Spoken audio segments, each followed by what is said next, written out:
Okay, I'd like to call this meeting of the Town of Rhinebeck Planning Board for Monday, April 19th, 2021 to order. I think I can confirm that the meeting agenda stands as posted. I'd like to ask for a motion to approve the meeting notes that Jim has provided us with. So moved. Thank you. And a second? Second, Melody. Thank you, Melody. All in favor, please say aye. Aye. Aye. Very good. Could I hear a motion to approve the April 5th minutes? So move. Thank you. Second? Second, Edna. Thank you, Edna. All in favor, please say aye. Aye. Very good. Okay, under correspondence and announcements, we do have two HAPAC referrals from our pre-app meetings today, sort of pre-app meetings with HAPAC to sort of give some guidance to the applicants about what they should be doing and what direction they might want to be going in. Melody, if you could pass those on.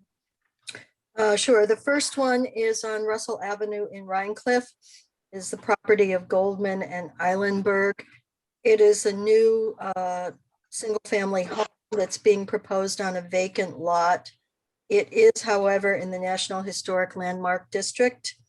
And in particular, they would like to know as soon as possible if any archaeology will be required. So that is the pressing question before them. Mark Graminsky is the engineer working with them. And so you can get directly in touch with Mark on that to set up a time to have, as soon as possible, a visit to the property to see if there's any issues. Are you speaking to me? I am. Okay, thank you. I'm speaking through you to your committee. To the committee, thank you. Yes. And the second one is 524 Mill Road, which was formerly the property of Sam Hall. It's right on the corner of Mill and what is it? Mill and Morton. George Baldina is their representative. This one is going to be a larger examination in scale.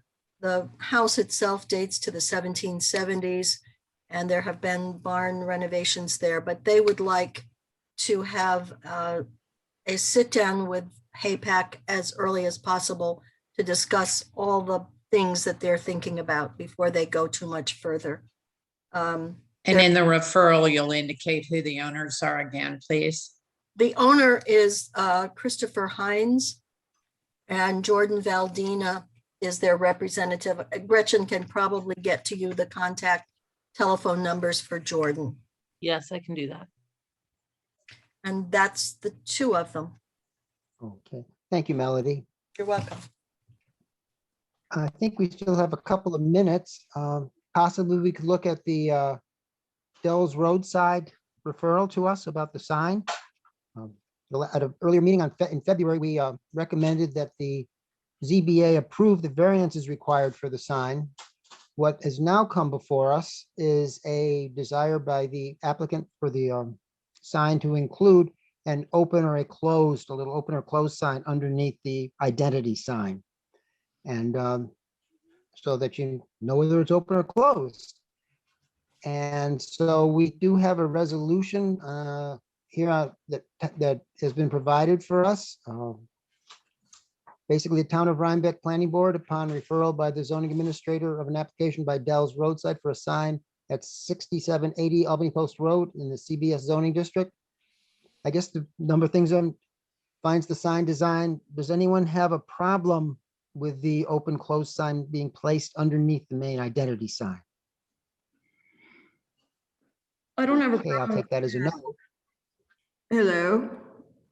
I continue to have a problem with the sign. I presume that this is not an appropriate reason to vote no to adding the open closed area.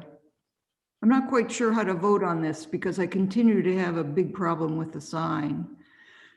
The reason being that I think the intention of the comprehensive plan and zoning law is that when big changes are made to properties, that aspects then be brought into compliance or certainly closer to compliance with the zoning law. And this is so far out of compliance in sign area and height. So just tell me how I should vote. Well, at Not this vote point, on this? I'm not sure. I believe, Gretchen, the ZBA has acted on their variance applications. I don't know if they've granted them yet. Okay, so at this point, Edna, we still don't know that they've granted those variances, so that those issues you have may not, with the sign, it may not be approved, so that may not go forward. The planning board as a whole already gave its recommendation, recommending that the zoning administrator approve the sign design and that the ZBA grant the variances. So the planning board has already acted in that way. Tonight, all we're dealing with basically is the open or closed sign underneath that.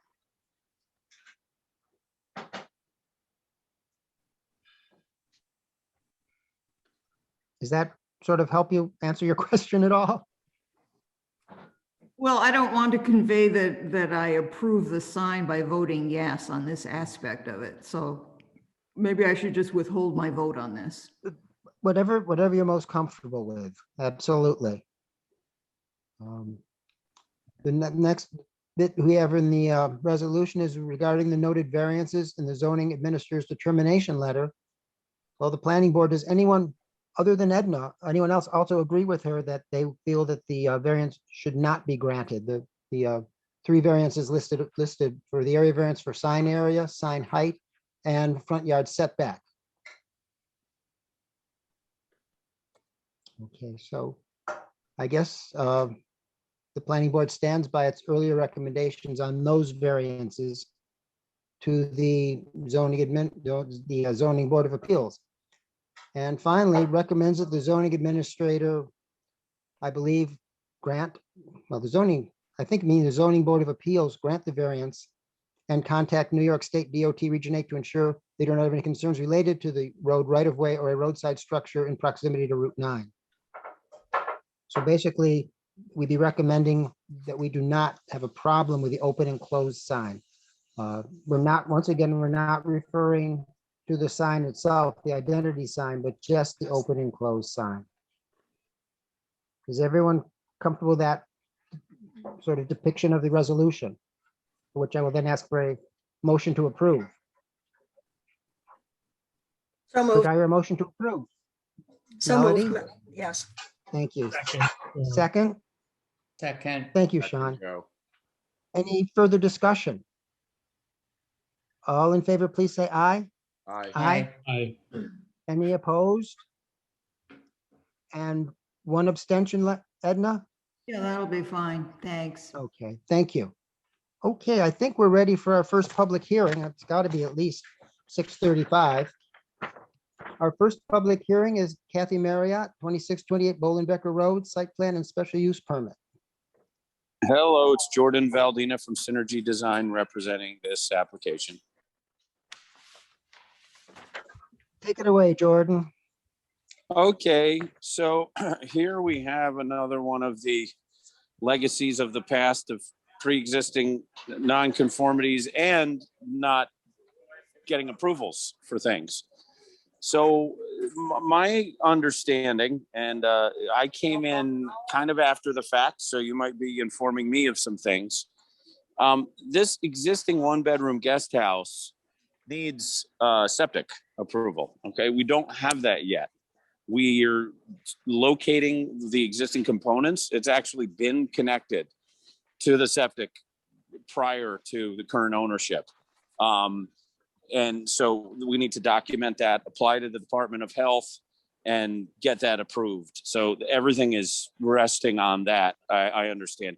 There's also one thing that's not permitted in it, which is a combustible fuel source, you know, a little wood stove or a gas stove rather. And that's kind of a more minor matter in my mind. Again, it's an existing building. It's already connected, but we might need to expand the septic system, for example. Mhm. So really beyond just saying that, there's very little to say from me, though, of course, I can field questions. I'd like to kind of put it back in that court. Any questions? I know that you'll need the septic, Yeah. I know that, and we don't have it yet. Yeah. Questions for Jordan regarding this application. What the application is for, it's for special use permit and site plan for an accessory dwelling unit, which already exists. So it's one of those asking for forgiveness rather than permission, which we often find ourselves doing. So that's what the actual special use permit and site plan is that is before us. Any questions? Okay. Since we're waiting on the health department, what I would like to do is continue the public hearing to May 17th at 6:50. Hopefully at that point, the approval from the health department for the septic system, engineering, whatever is required, will be in hand. I think that is the principal element that we're waiting for right now, and has Yep. been the real holdup at this point. Any questions? I just have one. If there, Mhm. if there is a need for some expansion of the septic system, is that possible on the property? We actually don't know yet. The short answer is I think so, but we actually haven't proposed a specific design by which I could give a firm answer. So step one is we locate the pieces and parts, which we didn't do when it was, kind of wet and in the thaw. And then, so various logistical reasons, we're going to do it soon, but we haven't yet. And then only then will we be able to determine what specifically is needed.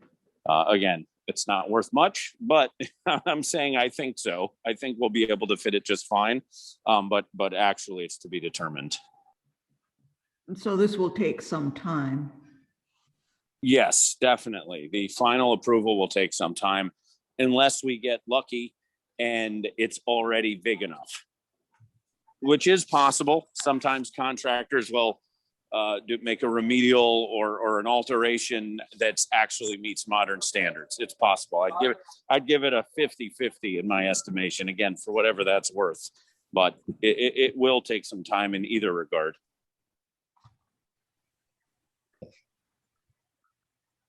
Any other questions for Jordan? Okay, could I hear a motion to continue the public hearing to May 17th at 6:50? So moved, Melody. Second, Thank you, Melody. Edna. Thank you, Edna. All in favor, please say aye. Aye. Very good. Okay, 6:40 is here, so we're ready for our second public hearing. Hannah Barrett, 317 Mill Road, site plan and special use permit. Once again, it's me. Pardon the background noise.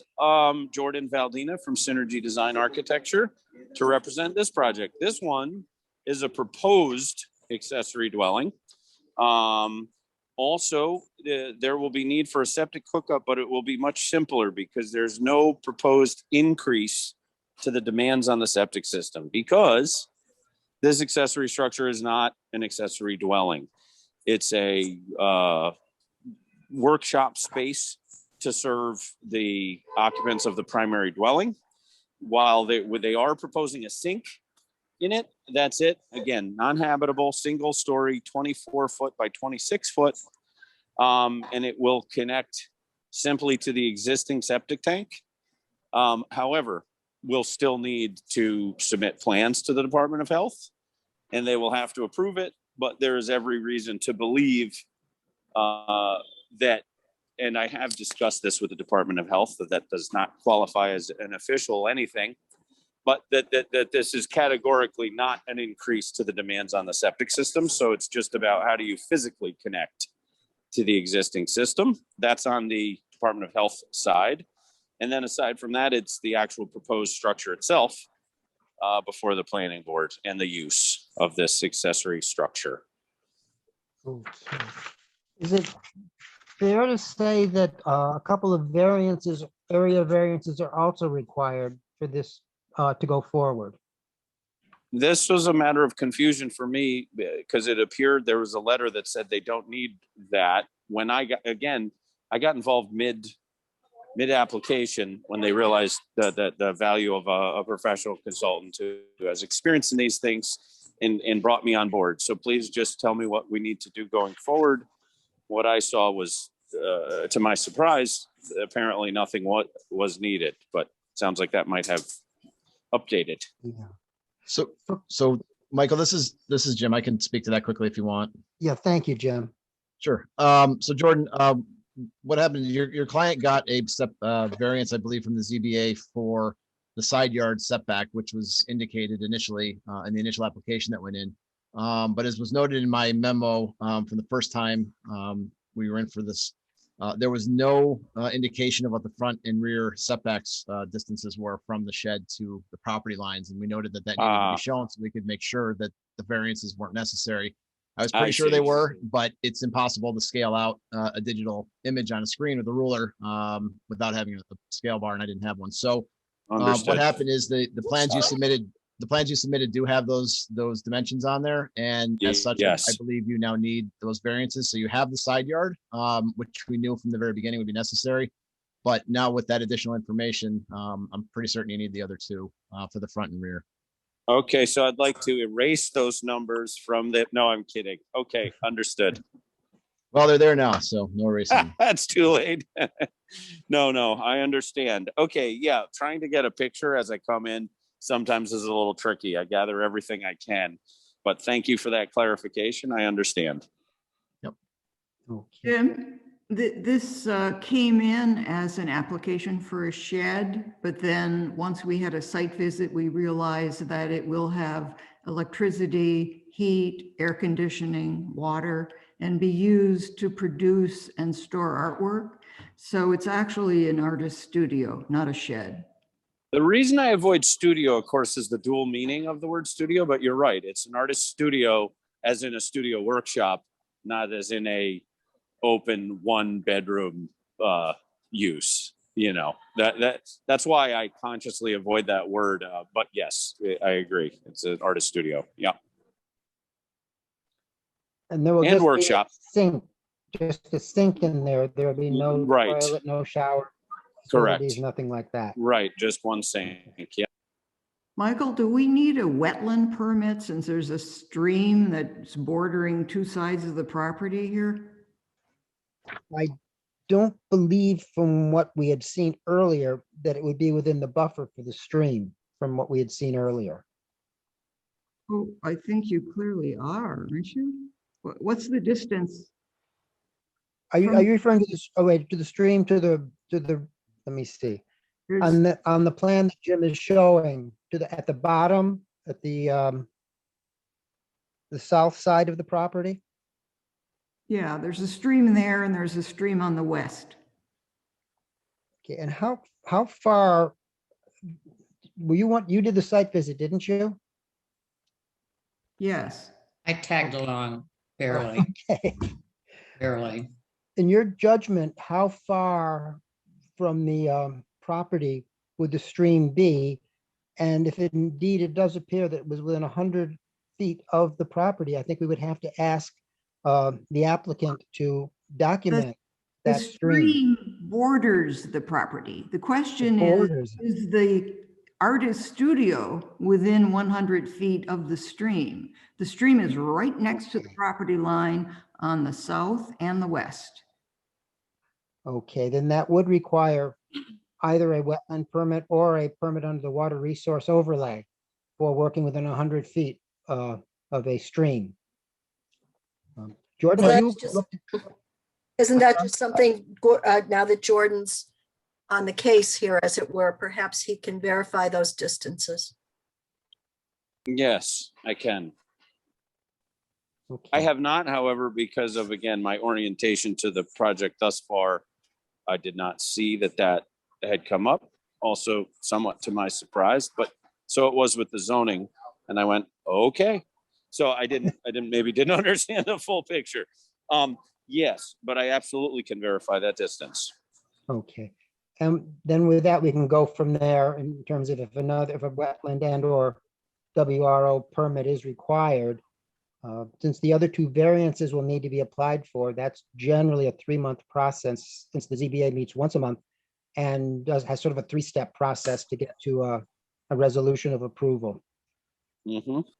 The reason that another reason that this is important is during construction? Because on the site, I was told that water flows from the road westward toward the stream, westward and southward, and that it can be, you know, fairly substantial, which means that any sort of excavation will have to require a lot of protection. Mm-hmm. Okay, I will look into the drainage patterns there. Sounds like you're saying there's actually there's runoff flow that goes over their property from the road. Sounds like you're saying to look out for. Okay, I will assess that. Thank you, Edna. Are there any other questions for Jordan? Okay, I would Michael, like to ask for a resolution. Yes. Michael, this is Jim. I just had a couple quick comments. I like to kind of come in last after the planning board members. Just as a note, this was discussed earlier. Jordan has put on the plans that the structure proposed will be non-dwelling space for functional and creative purposes only. And that was kind of part of what we had discussed originally, making sure that it was noted that it was not going to be a accessory residential structure. The original application, I believe, was referring to a metal shed. The plans now have hardy board siding. And Yes. I think that's, in my opinion, probably an improvement over what was done, although the sketches we had before were, I think, black and white. But just something for the planning board to consider as we move forward. We are on a scenic road on Mill Road. So the design and certainly, the exterior is something just to consider as we move forward. And then the last one was mainly just a question, Jordan. I don't necessarily need an answer now, but it appeared, if I've got my orientation correct, that the entry doors to this are actually facing the street and not the driveway or the house. And I didn't see any kind of like walkway kind of going in there. It looked like you'd be walking through the grass. It just seemed a little odd that there wasn't something, whether they're stepping stones or something there. Certainly. And then it was Okay. facing further away from the house than if it was facing the house. And that may have been, intentional. It just seemed like something was not quite right. So just wanted to Right. bring that up and confirm if there is going to be a walkway or something that should be shown. Gotcha. Okay, I will confirm that. Michael, may I ask just what? Oh, I'm sorry, and I don't mean to wrap up what you were saying, but I have a question for Michael when you're done. I think you're Okay. good to go, Jordan. Okay, real quick, Michael, just a question, or for the planning board and Michael, a wetland permit versus the wetland resource overlay. Was that what WRO? The water resource overlay, yeah, Oh, I'm which sorry, is- water.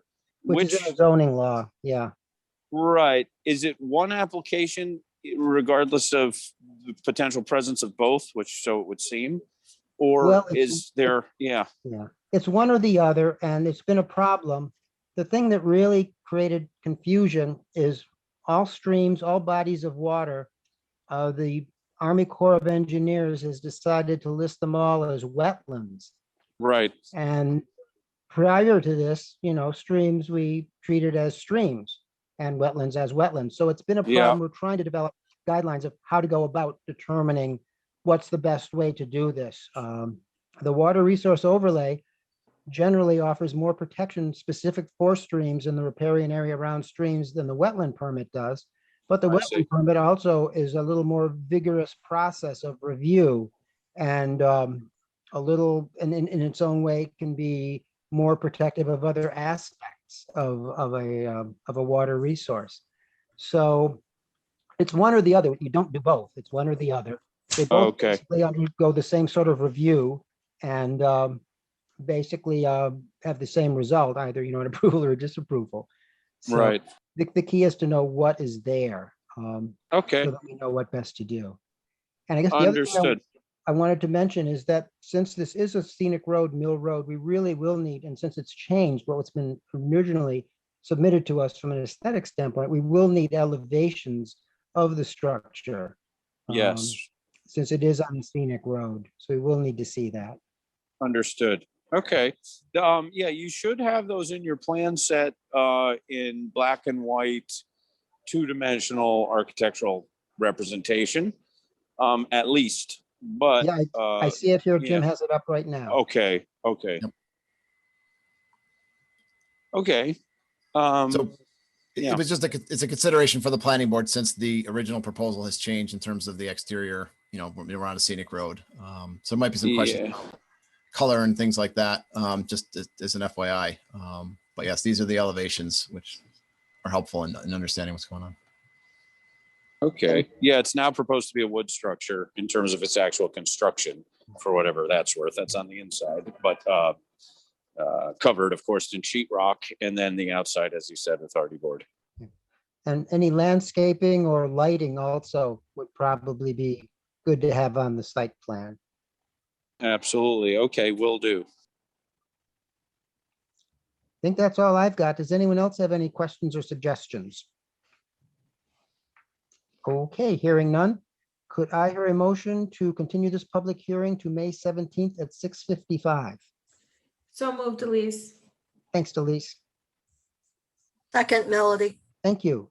All in favor, please say aye. Aye. Aye. Very good.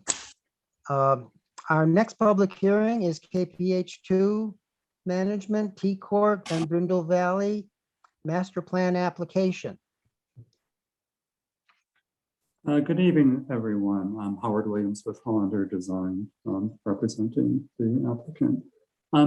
After our, Michael, after our conference call that we had earlier this month, we're going to have Kelly Cohen, our historian, start off this presentation with just a brief description of the Cultural Landscape Report Part 2. So, Okay. Kelly? Hi, this is Sure. Carrie Culhane. I am the preservation consultant hired to do the cultural landscape report documentation. And as I think you hopefully all received the latest copies of that this past week.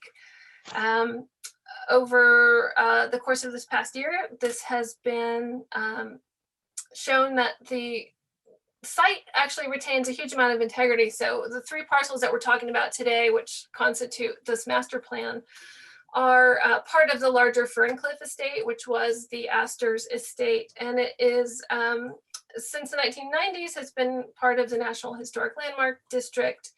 But little detail had ever been provided about the specifics of this historic core of the property. And what's very significant is that the Astor Court parcel and the Tea House parcel are really the core of the estate. They are the most historic parts of this early, this mid-19th century landscape. And so what we have done with this information is found that the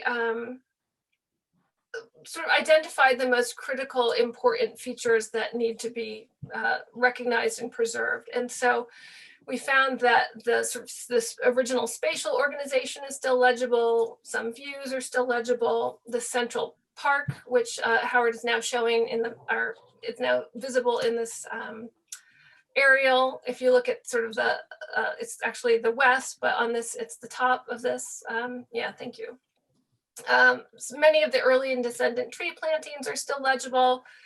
The building sites are still legible and still in use, and the original circulation is also still legible. And so based on the amount of extant historic fabric, I proposed 2 strategies for the preservation of this site. And so in preservation practice, there are actually 4 different treatment strategies that are used, and those are outlined in the master plan that I think the board has received. But the 2 that we're proposing for this site are preservation and rehabilitation. And preservation we've chosen because preservation sort of privileges what's there. It privileges what's remaining of the historic site. And so it's essentially, actually, it's sort of a hands-off approach, meaning do as little as possible to alter what is extant, and things that you want to bring back, you can bring back, such as the view corridors and things that have been obscured, particularly with a landscape that grows over time. Historic fabric gets obscured or overgrown. And so the strategy that we have selected allows for sort of the preservation of those really key critical components, but also acknowledges the fact that this is a private property, that it's not a public park, it's not, you know, a museum. This is a dynamic landscape that needs to continue to be used and to evolve over time. And what's actually interesting, maybe the most significant finding from the cultural landscape report, is that the Astors practiced what in today's parlance we would call preservation over or rehabilitation over time. They consistently reused sites. They added and deleted landscape features. They added gardens and then got rid of them. So what is being proposed tonight, and I will turn this over to Howard now to talk about, is really in keeping with the philosophy that the Astors themselves chose to use to develop their own property, which is rehabilitation. And so Howard, I'll let you discuss how you have taken what we've learned from the Cultural Landscape Report and implemented it in your design. Thank you. Jim, you're actually showing the diagrams that we submitted with the previous month's application. Could you show what we submitted for this month? There are some significant additions of information on that one. All right, give me a second. I'm gonna have to find it. Sorry. That's okay.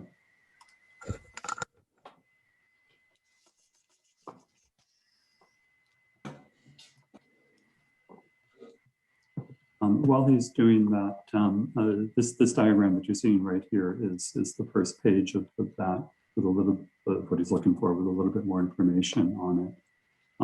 What we tried to do with these was to take the 1940 aerial photograph, which is probably the best graphic representation we have of the cumulative effect of the Astors development of the property. And as Carrie was saying, there were a lot of the different spatial configurations of the property were consistent through all of the Astors tenure. So this is a good starting point for us to look at areas for preservation and rehabilitation. I'm not finding the file digitally. I'm sorry. I know you do not share screens, but I could pull it up very quickly. It is what was submitted. Gretchen, do you know where it might be? Is it in the Google folder? I'm looking right now. Thank you.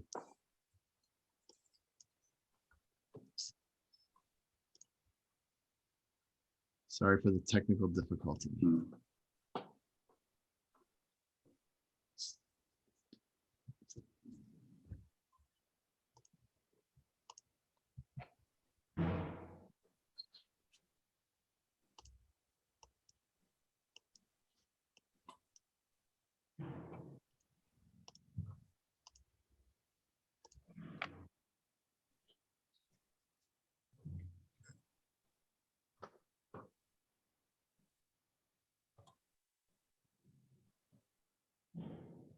Okay, Howard, which, I think I found the files. Which one are you looking for? The treatment strategies? Yes, the treatment strategies. It should start with this 1940 aerial photograph. Now that's Carrie's report. Do you not know if it's at the end of that? It's at the end of that, you said? It may have been submitted by Mark. It's together with that. You may have. This is it. Okay. That's it.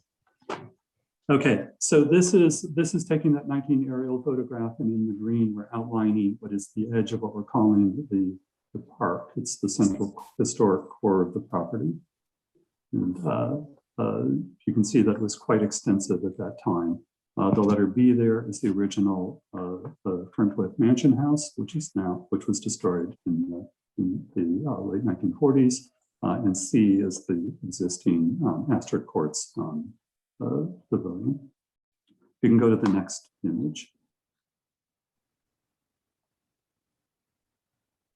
Okay, now this is taking that same green outline and overlaying it on the current Google Earth aerial photograph.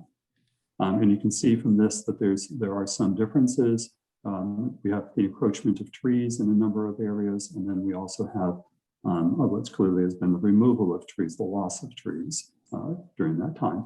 But many of the essential core features that Carrie was describing are intact. The main driveway, which is D on this line, is mostly intact except for the connection between the tea house properties and Astor Courts. But you can see the tree line, it's very, very well intact in certain locations. Can we go to the next diagram? Okay. this takes us back to the 19 aerial photograph with that same overlay, and then outlining here in yellow areas where we have opportunities for doing some restoration of what Charles Birnbaum in his comments to the cultural landscape had stated, that the spatial organization and the views and vistas within this historic core are critically important. We're taking those comments quite seriously. And as far as reestablishing the spatial organization here, we intend to, what is called out in here as P1, is to remove a number of encroaching trees that closed out a view corridor from the main mansion house. P2, there is a hedgerow that Charles Duffy, previous owner, put in, which is greatly obscures some of those views there. We will remove that. P3 and P6 are the tree restoration areas that we have in the application that's going to be heard after this one. And that's putting in significantly large shade trees in order to recreate groves of shade trees that clearly were on the property during the Astor's time. P4 here is just that's the restored tree remediation area that we did last year. P5 is removing the existing driveway that's part of the subdivision of the properties and is no longer needed if we restore the original driveway. P8 here, P7 is the mound, the earth that's along the driveway that Charles Duffy, or Robert Duffy, built in order to screen Ferncliff Nursing Home. We plan to remove that and move the evergreen trees that are planted on top of that. So opening up that view from the driveway that was historically there. P8 is the area where we are proposing our roundhouse and car barn for the train. That sits over what was in Astor's day for much of that time. Their time, an outdoor tennis court, and then Vincent Astor, midway in his life, in his 30s or 40s, removed that, and he built the southern end of his miniature train in that exact location. So we plan on clearing that in order to do our work for the train. But you can see that it was clear in the Astor's time. Can you go to the next slide? Okay. So if those were all of the preservation efforts that we're trying to do for the property, there are a number of improvements that fall into the National Park Service's guidelines defining rehabilitation. And rehabilitation, according to the definition by the National Park Service, acknowledges the need to alter or add to an historic property to meet continuing or changing uses while retaining the property's historic character. So our intention with all of these rehabilitation areas, they're outlined here in blue, is to put them on the periphery of that historic core, away from that historic, that area of historic value, and for the most part, out of sight from that historic core. That includes the work that we want to do at the current tea house in order to remove some of the planting, which is of an aesthetic that doesn't fit with the historic integrity of this property. We will be using plant material to replace that is more in keeping with Hudson River estates of this time period. It also includes the work to establish the train, which is here. That's P8, R7 and R6. R6 being most of the train. The R7 area is where the roundhouse and car barn go, which is, like stated, is the former tennis court, and then later the southern end of Vincent Astor's train.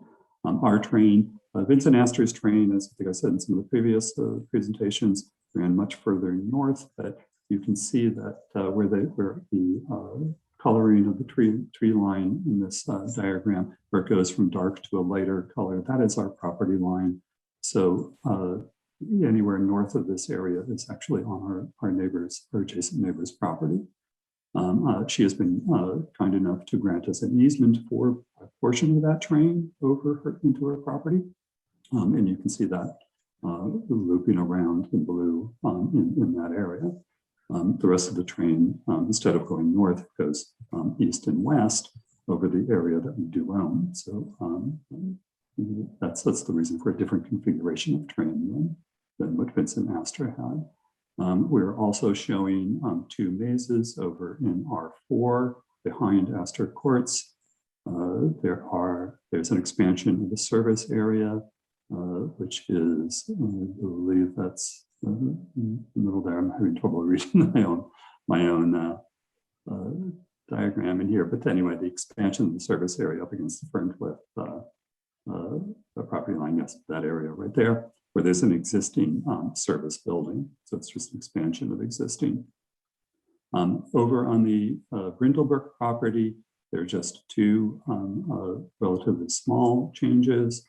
The most significant of those is rerouting the driveways to, they currently, both driveways from the main house and from the pool house separately go out to River Road directly. Our client would like to maintain a certain degree of security along his driveway, so we'll be installing a security gate along the current driveway for the Astor Courts building, which is just to the right of those blue lines for that driveway. So that the driveway entry to the Brindlebrook property would occur after that security gate. And one of those driveways, the one to the pool house, we are not doing that as traditional driveway. That would be more like a farm type of driveway, which is just 2 tracks for tires, grass strip in the middle in order to minimize its aesthetic impact. There's also a half-court basketball court planned for just behind one of the existing barns there, so screened from view by that barn and by some very extensive existing evergreen screening. So that's a quick review of what the master plan is applying for. The master plan itself, which we have submitted previously, is a larger 30 by 42 document, which is much more legible and has much more description of each of these improvements on it. So I urge the board members to look at that as well. These diagrams that I'm showing here are merely here to help explain how we derived these improvements from the cultural landscape report. And I'd just like to say to wrap up that all the preservation areas that we're proposing effectively return the core of the estate to its original spatial organization by restoring original roadways, and returns the original views and vistas by restoring the tree-lined edges of the core's park. Planting, where we're planting trees that have been lost, and then removing trees where they have encroached. All of the rehabilitation areas shown in this plan are set in peripheral areas on previously disturbed land, and they have no negative effect on the quality of the preserved areas of the core. And both of those efforts closely align with the National Park Service's guidelines for the treatment of historic properties. So I'm happy to address any questions that the board may have. Okay. Questions for Howard. I know that I guess Friday was a site visit for most of you. The first time to see it for some of you. So any questions or for Carrie?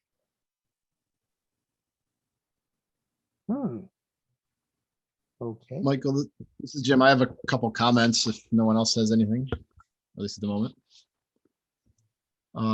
Just really quickly, as a point of reference, we submitted a kind of an update to the notice of intent, the planning board notice of intent that got circulated. We have not received any responses to that as far as I'm aware. So I think at this point we are clear on that. It's been more than 30 days. I did want to start talking about at some point, I'm going to have to start working on drafting the EAF supplemental analysis part 3. It can be a lengthy write-up. So I want to start talking about that and whether or not, if we think the plan is kind of set now, the way it is. It might be time for me to start working on that if there aren't going to be if there aren't any proposed revisions. I don't know, Howard, if you think we're kind of Yeah. set now. We are, everything that we plan on doing is currently on the plans. There are no changes coming. Could I comment? You've put a lot of hard work into it. I'm not a big fan of the mazes. I don't know Mhm. they're fulfilling any of the purposes you talked about in terms of restoring it to what it was or improving it or making it better.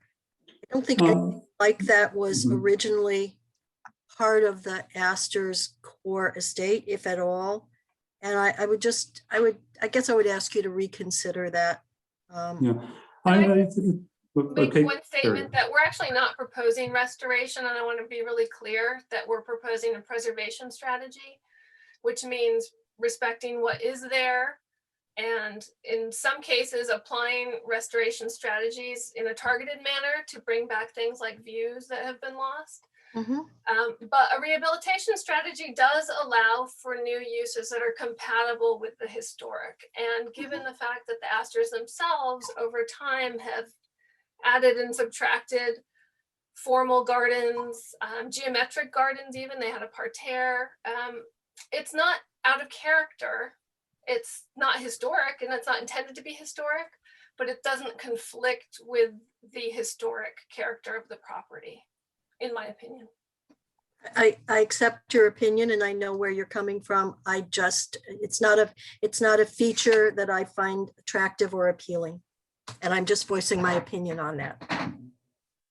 And I would have to second Melody's feeling about that. I don't quite understand their function or their contribution to the property. Obviously, they weren't there before, so they're not part of the historic Astor estate. My own preference would be not to have them there, but once again, that's my preference as an individual member of the board. I'm certainly not speaking for anyone other than myself. The other question that I did have was about the carriage house. I don't think we've seen any real elevations, details, anything like that, which would just be helpful to have a better handle on exactly what that's going to entail, how it's going to look, how it's going to be placed, what landscaping might be placed around it. Just a few more of the details. Like you pretty well detailed the other things you're going to do, and I have a pretty good understanding of them. Yeah, Michael, we removed the carriage house from the application in the last submission.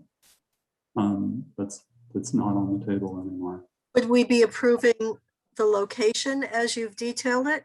No, it's you can see from the Okay. the revised master plan that was submitted, it's not on the plan. So when we anymore. were on the site visit the other day and you were pointing out the area where the former tennis court was as the probable location.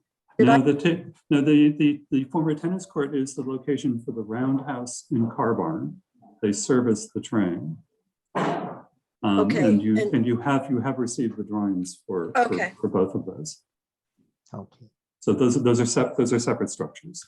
Okay. Good. So it's my mistake to think that there's going to be the carriage house as part of the master plan. It isn't any longer. No. If that is going to come in the picture, it's going to come in the picture years from now, and that will be a separate entity. Okay, thank you. Now, as far as your comment about the mazes, Michael, from a landscape perspective, it's not unusual to have such features in an estate. And in fact, you don't need to go very far from here. And I'm always forgetting the name of the estate, but right there's just on the river, just north of you, right on the Red Hook line, is another large house which has a hedge maze in it. I believe they may have removed it recently, but it had been there for centuries, if not 100 years. So it's not an unusual feature for estates, grand estates, and it's certainly not an unusual one for Hudson River estate, given the precedence that's very nearby. So I have to disagree with you that it's inappropriate or aesthetically inappropriate. It's aesthetically very. We'll have to agree to typical. disagree, I guess. I understand what you're saying, and I certainly respect what you're saying. We'll just have to agree to disagree. That's Okay. all. Okay. I would not want anything like that to hold up our application. I'd like to see that if everything else is good with the board. Can we proceed with them on the plan? Can I ask a question? Yes. In this approval process, right, this is the master plan, and then we subsequently go through and approve each project individually. But Yes. if we have concerns about one of them at this point, is it the appropriate time to discuss that, or when it comes up, in its individual I application? think it's the appropriate time so we don't have the applicant thinking that there's approval for something where there may not be down the road. Just out of fairness to the applicant to know, or each to know that there may be some concern over it or how it might be implemented or whatever. But you're absolutely right. The master plan just is an overall approval for basically the general development of the property, whereas each element, such as the railroad, the mazes, things like that, would be individually reviewed for the actual site plan review to actually be placed on the property. So yes, that is how that would work. Okay. Well, in that case, overall, I found that the site visit was extremely informative, and I really appreciated the time to get to see everything and understand the context of what we're looking at on the screen or paper. My overall feeling was that everything seemed very reasonable when I got that sort of context and walk through it.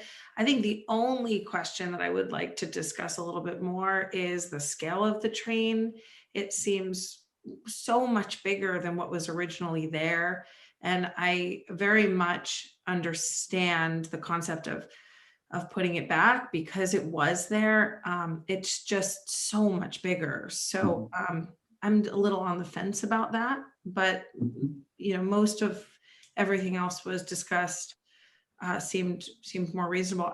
And forgive me if I've missed this, but when we're talking about the maze in particular, because I'd like to digest that a little bit more, what is the actual size of it? And if I may have missed it, I'm not sure. Yeah, well, there's two of them, and I mean there are different sort of footprint area, but what you're looking at with a typical maze is a hedge of about 6 to 7 feet. And it may be anywhere from 30 to 36 inches thick. And that just forms the various lines that outline the paths that you walk through. So I do think that the square one you're looking at there is about 60 by 60 feet. Okay. And then you can, the other one is a bit more amorphous, so hard to put a dimension to it. You can tell relative to the 60 by 60, but it'd be a little thinner on one end and a little longer on another end. And it's the cleared area, right, where the orchard once was. Yes, behind Astor Courts, and then the square one is down in a relatively flat area down at the bottom of the hill from there. Okay.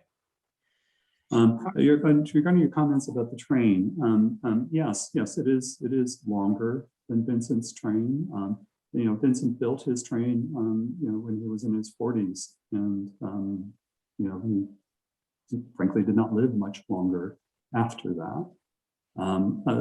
My client has a big interest in this, and he would like to have, what he's got is really just 4 loops of this train, so it's 4 circuits to go around. I'd like to remind everyone, and this is one of the reasons, at least why I brought everyone over to look at that mock-up we have with the track. And this is a very, very narrow, small track. So while on the plan, it looks like it's covering a lot of area, it's covering it in a very thin line. So that from many points, it's almost not even visible. I really appreciated you having that there. I actually took a picture of it. So if anyone needs that, I have it.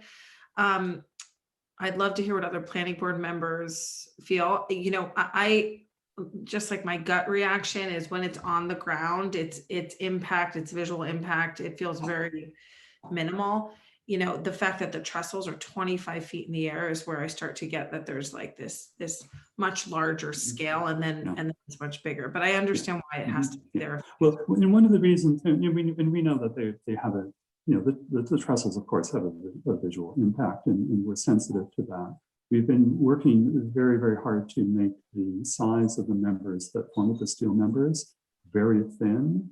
And I think in one of the previous applications, I showed you the material that they're made of. They're made of core-tin steel, which is rusting. You know, that's how it stays preserved, is it forms a rust coat. So a little bit of a reddish, brownish kind of hue that, you know, quite frankly, blends in fairly well with the woods that are there. So it's not like they're a gleaming bright steel trestle. They're actually fairly subtle, even at that scale. I'd also like to point out that this is something that we have been developing in coordination with our neighbor, Annie. And she's fully in support of this application. So we do not have any issues with our neighbors regarding doing this. Also say, this train is in no way visible from the public road. It is in no way visible from the river. It's fully within our property and as hidden, even from our own property, as much as one can possibly do. Go back, if I could, for a minute, to try and further explain what it is about the mazes that I guess bothers me. It's when I'm looking at this plan that's before me, what strikes me about it is the kind of naturalness of the tree lines, and the softness of it, and emphasis on that. And I appreciate all the work you've put into preserving the trees and talking view sheds and vistas. But this seems to be, in contrast to that naturalness, this seems to me to be very formal and very designed. Now, I'm not here to debate it with you. I'm just giving you what it is about that I find jarring.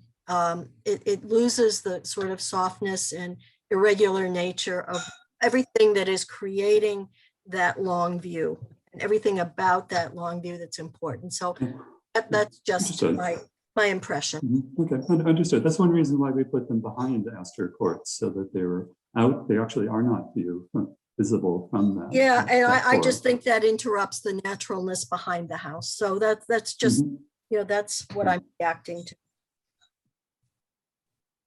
Howard, just a question, is the hope for boathouse restoration still part of the master plan, or has that been sort of? Mark can actually address some of this, but the DEC will not allow us to restore the boathouse. They will not entertain such an application. So that's been reduced down to simply a floating dock. Okay. So we're not sure quite where that falls into the application at this point.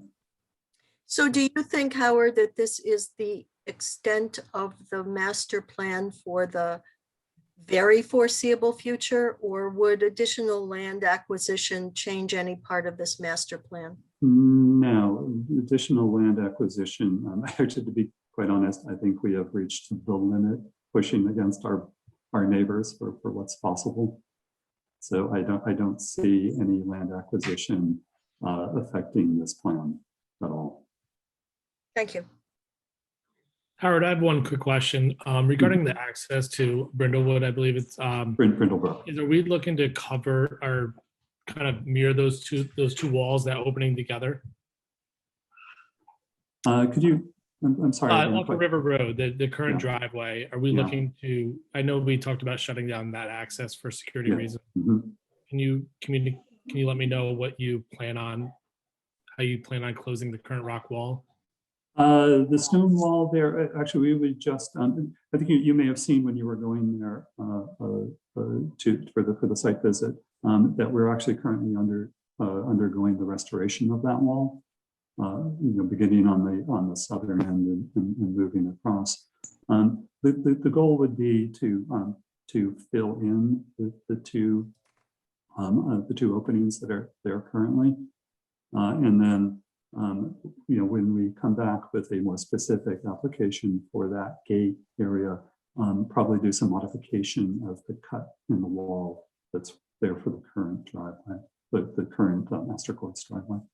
Got it. And then just in reference to the area that's been a discussion, the mazes. Would that help? I noticed when we were there that we did have a lot of another house in the background. Was there a thought that that was there to help kind of break up the view of that? No. Are you referring to the Crete property, which is south of us down the hill? No, they weren't intended for that. This was simply, yeah, it's hard to find flat land on this property. And so really, honestly, that was the primary reason to put them in those two spots. Okay. I looked at it as it would be in the case that it was, approved or looked at by this planning board, it would be probably helpful for getting rid of the kind of that background view if you wanted that privacy. So, Yes. Well, in which case I would prefer that it be more trees than essentially a landscape folly. Okay, and I guess I would just like to just to say again something that Carrie brought up, that the Astors created a number of small temporary follies throughout their tenure, where the letter A is in the center of this plan was one of their formal parterre gardens right in the middle of this historic core. Not at all fitting with the geometries of it. It was quite formal, but it was something that one of the Astor wives wanted to have, and for about 20 years, it was a lovely little garden, and then it was removed. That kind of formal intervention, we can cite probably a half a dozen of them through the Astor's tenure. So we do have precedent for such follies as this. yeah, Howard, I'd like to echo what Delise mentioned earlier. Just it was a very thorough walkthrough, and there is some things here and there, but I think overall, it's the transparency is really appreciated. Thank you. Howard, I can't resist asking how people will be kept from falling off the 25-foot trestles off the train. All of the elevated sections of the train will have guardrails on them. We have just a thin wire fence and a wood handrail. So we're taking that into consideration. So we'll be following all building code for any kind of walking surface above 30 inches. It's hard to think of a building code for miniature trains. Well, you have to stretch the language of the code, yes. I'm just joking. Howard, for those board members who are new, I've suggested this before and I don't believe it's happened. There is a film of the original train with Vincent Astor on it. Perhaps it would be helpful to share that with board members that give them an idea at least of what the intent is, sure, if not the actuality. Yeah, thank you for bringing that up. Jim actually has that in his you can play it now if you wish to put time into that, or just give a link to each board member. I think it'd be better if you gave a link, because we've got a lot of other applications to look at. So Yeah, and video doesn't seem to play particularly well over Zoom. Okay. It can be pretty choppy, but I can put up on a Google Drive link, then we can get that out to everyone. It's definitely worth also a seeing, no photo question on about that. Sorry, Michael. No, not at all.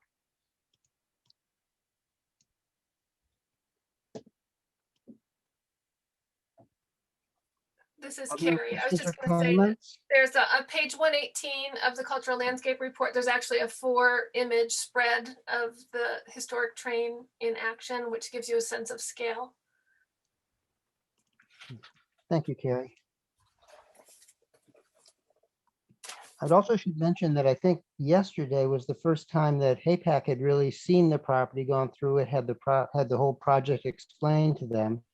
And they will be preparing a report for us on their view, on their ideas, their thoughts about the master plan and what's being proposed, which I think will be helpful to those of us on the planning board. Just one more item of information and something else for us to think about. But I do think we're getting to the point where we should be in pretty good shape. As Howard said, we're not going to expect anything else to be added to this. Therefore, this is what we have to work with. And I think we should be able to wrap this up, in fairly short order. I don't want to prejudge any other information we might receive, what HAPAC is going to tell us, anything like that. But I think that we have received, and I think Carrie's done a very good job of documenting what's here, what was here. And I think in what's being proposed, I think has been very well documented as well in what's been presented to us. So I'd very much like to see what HAPAC has to say.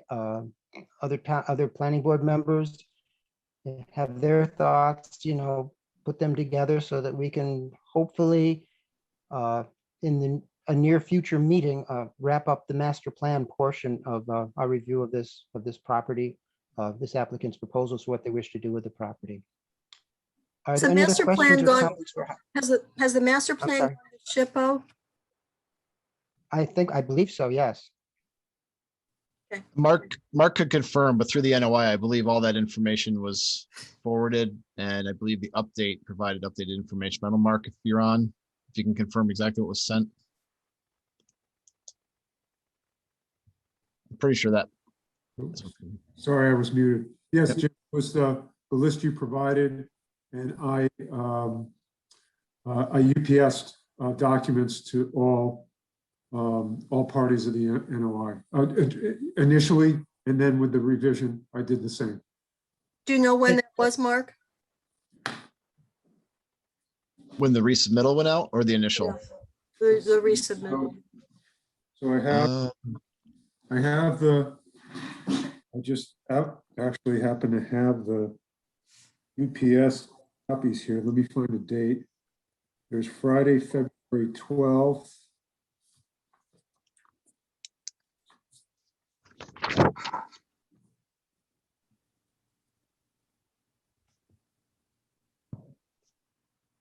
Date Friday, February 12th. That was, so that must have been the first one, right? February 12th. Let's see. No, I think the last one we sent out The was second one? February 10th. It was dated February 10th, Mark, the memorandum that we had drafted. So the 12th was probably the right date that it went out. So Yeah, we've had to so package it up. February 12th. And then actually some came back because the addresses were different, because now I also have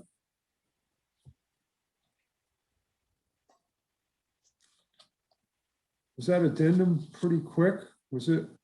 Because I'm looking at February 15th is also going out for shipping. That sounds right. Yeah. Right. We're long past our 30 days, and the resubmission of that material, I think, was actually, I don't think technically required. The NOI was. This was just kind of a resubmission of material because we wanted everyone to know that things had changed. And like I said, I don't believe we've had any responses back, so I think we're clear on our outreach to interested and involved agencies. Yeah, it seems unusual. We normally get a response from SHPO, and that Right. seems unusual that we did not get anything in writing. Yes, it went to New York Office for Park Recreation, Historical Preservation. Mhm. That's where it went. Thank you. Any other comments or questions for Mark, Carrie, or Howard tonight? Okay, hearing none.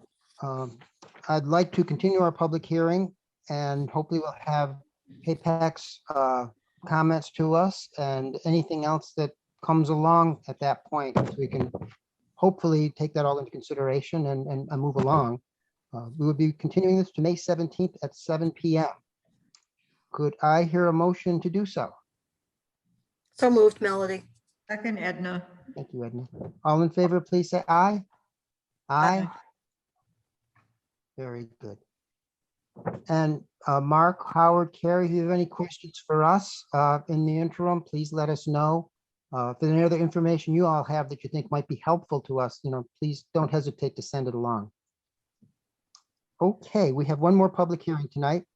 This is with KPH2 Management, T-Court, and Brindle Valley. This is for the tree restoration that has been proposed that I think Howard has explained to us at our last meeting. Well, Howard, if you want to just give a quick précis of that. Yeah. For anyone else who perhaps This wasn't is available. very quick. This is really just following up on things I've already mentioned to you for the master plan. There are 2 areas of tree restoration in order to recreate the spatial definition of the original core of the property.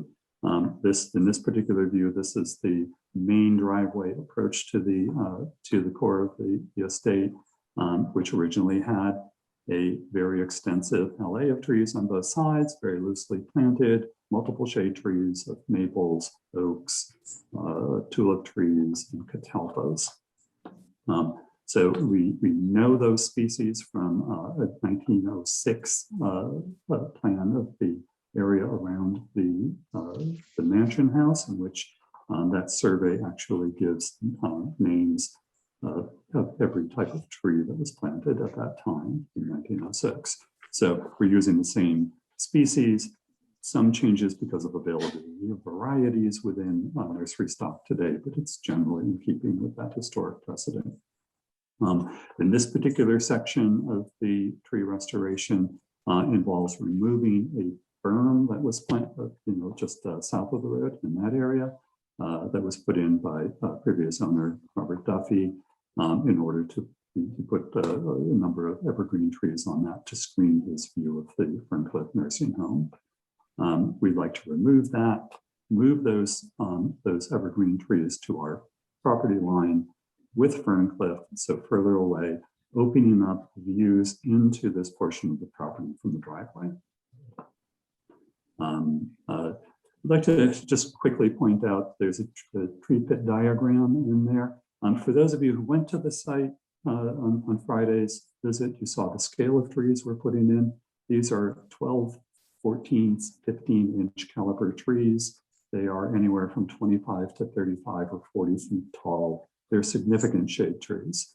To plant that, you have to go through extraordinary means, and particularly to plant them in the clay soils that we have on Astor Courts. Every one of these trees will have under drainage to carry excessive water away from them. 20-foot diameter tree pit with topsoil. Because our soils are so poor, we want these roots to grow out. That's just an illustration of the great lengths that we're going to do this work properly. Jim, if you go to the next plan showing the second area.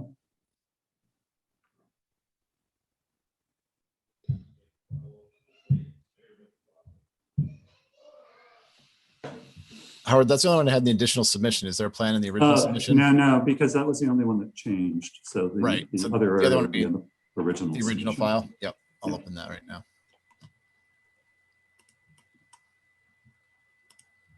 Just give me a second. It's running a little slow.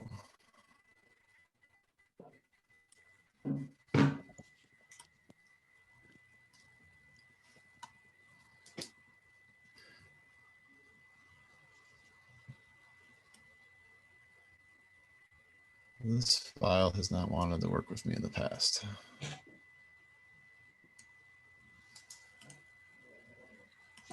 Yeah.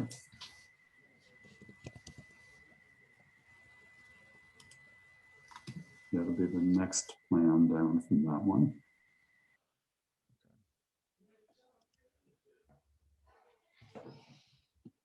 Yes, okay, this one. So this is the further up the driveway in the area of the former mansion, and you can see to the left-hand side of the page, there's the outline of the original mansion house. We're placing, that house had a number of shade trees around it from the year it was built until the year it was destroyed. Shade trees at that time being very close to the state houses because you did not have air conditioning, you wanted to shade them. We don't have the mansion house anymore. that we're going to recreate that feeling of the shaded driveway and most importantly, the edges to the core park area defined by these large masses of trees. That's really, in essence, what the application is. Any questions for Howard? Do we have any? I know we got a report from the CAB. Anyone from the CAB wish to speak tonight? Okay, any members of the public, Jim, who wish to speak tonight? So please unmute your line. Let us know.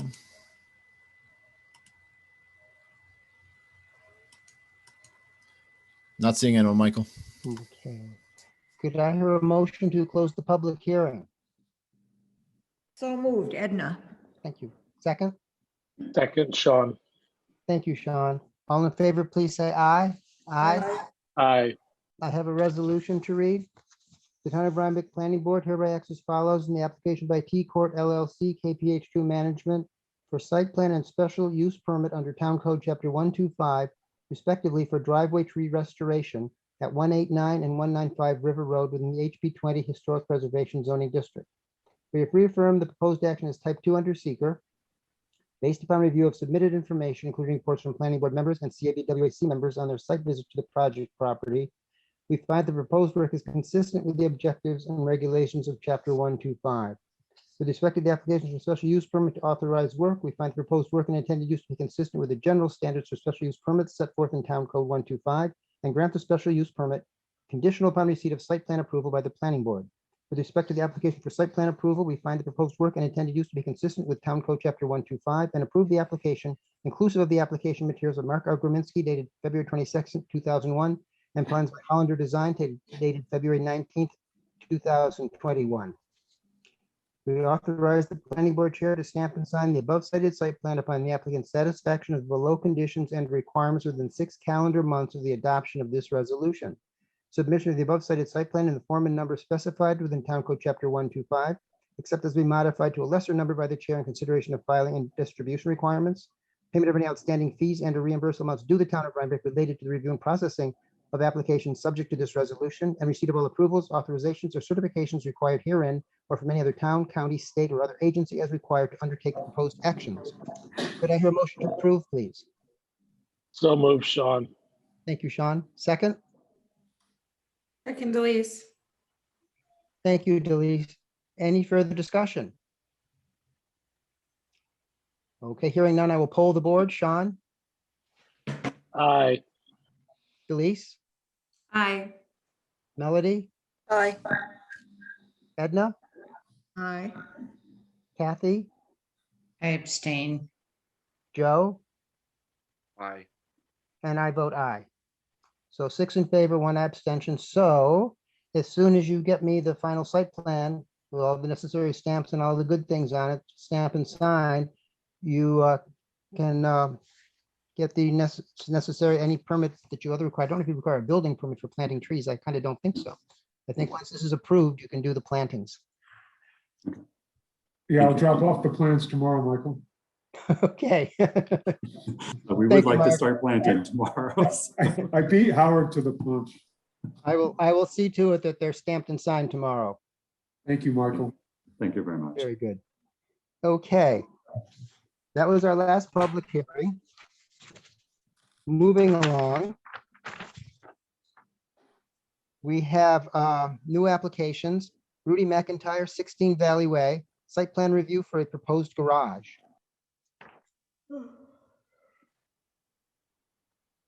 Do we have the applicant or a representative of the applicant? Yes, I'm here. Okay, can you tell us what you want to do? Basically replacing the garage with the new one, same footprint.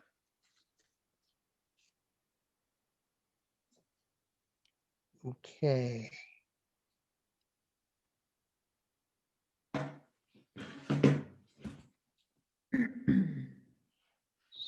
So I take it at the present time, is there any garage on the property? Yes. New frame garage. Okay, so you're gonna demolish the old garage and construct a new garage basically in the same location. Right. Is there Okay. any difference between the two garages? Open space up above, etc. No, there's a difference in the ceiling, so it'll seem like it's bigger, but it's the same thing essentially. So although I can't quite, so the footprint basically remains the same. Right. Okay.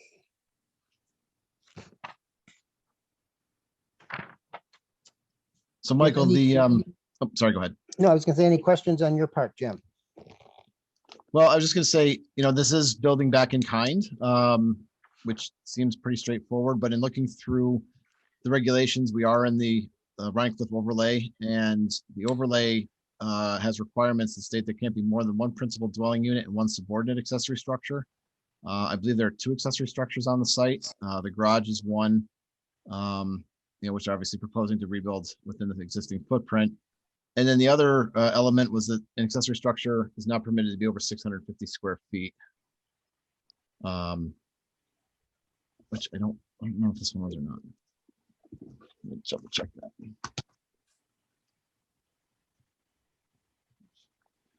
So I'm not sure, and I wanted to bring this up for discussion.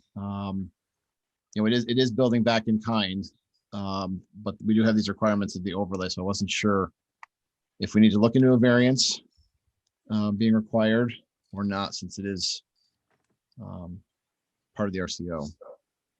Yeah. And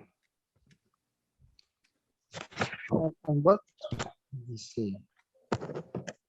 What's the permitted accessory structure square footage total? 600, Okay. 650, and 650. this comes out to 864 at 24 by 36. I would suspect, does the planning board, I don't have it right in front of me. Does the planning board have the authority to waive within the Rhinecliff overlay district different area bulk regulations if they feel it's appropriate to do so? I'm trying to remember, and quite frankly, off the top of my head, I don't remember. Yes, the planning board does have the ability to waive or modify a requirement under 12569, where they find the compliance with the objective and guidelines for additions or existing structures or new construction is not possible due to the exceptional conditions of topography, access, location, shape, or other physical features of the site. So I did take a look at that, and I wasn't sure if we quite met that or not. Again, Jim, I just sent you the determination letter. Okay, so there's a determination for this. Let me take a look. I'm guessing, Gretchen, that will clarify this. It should. Okay, thank you. Didn't see that.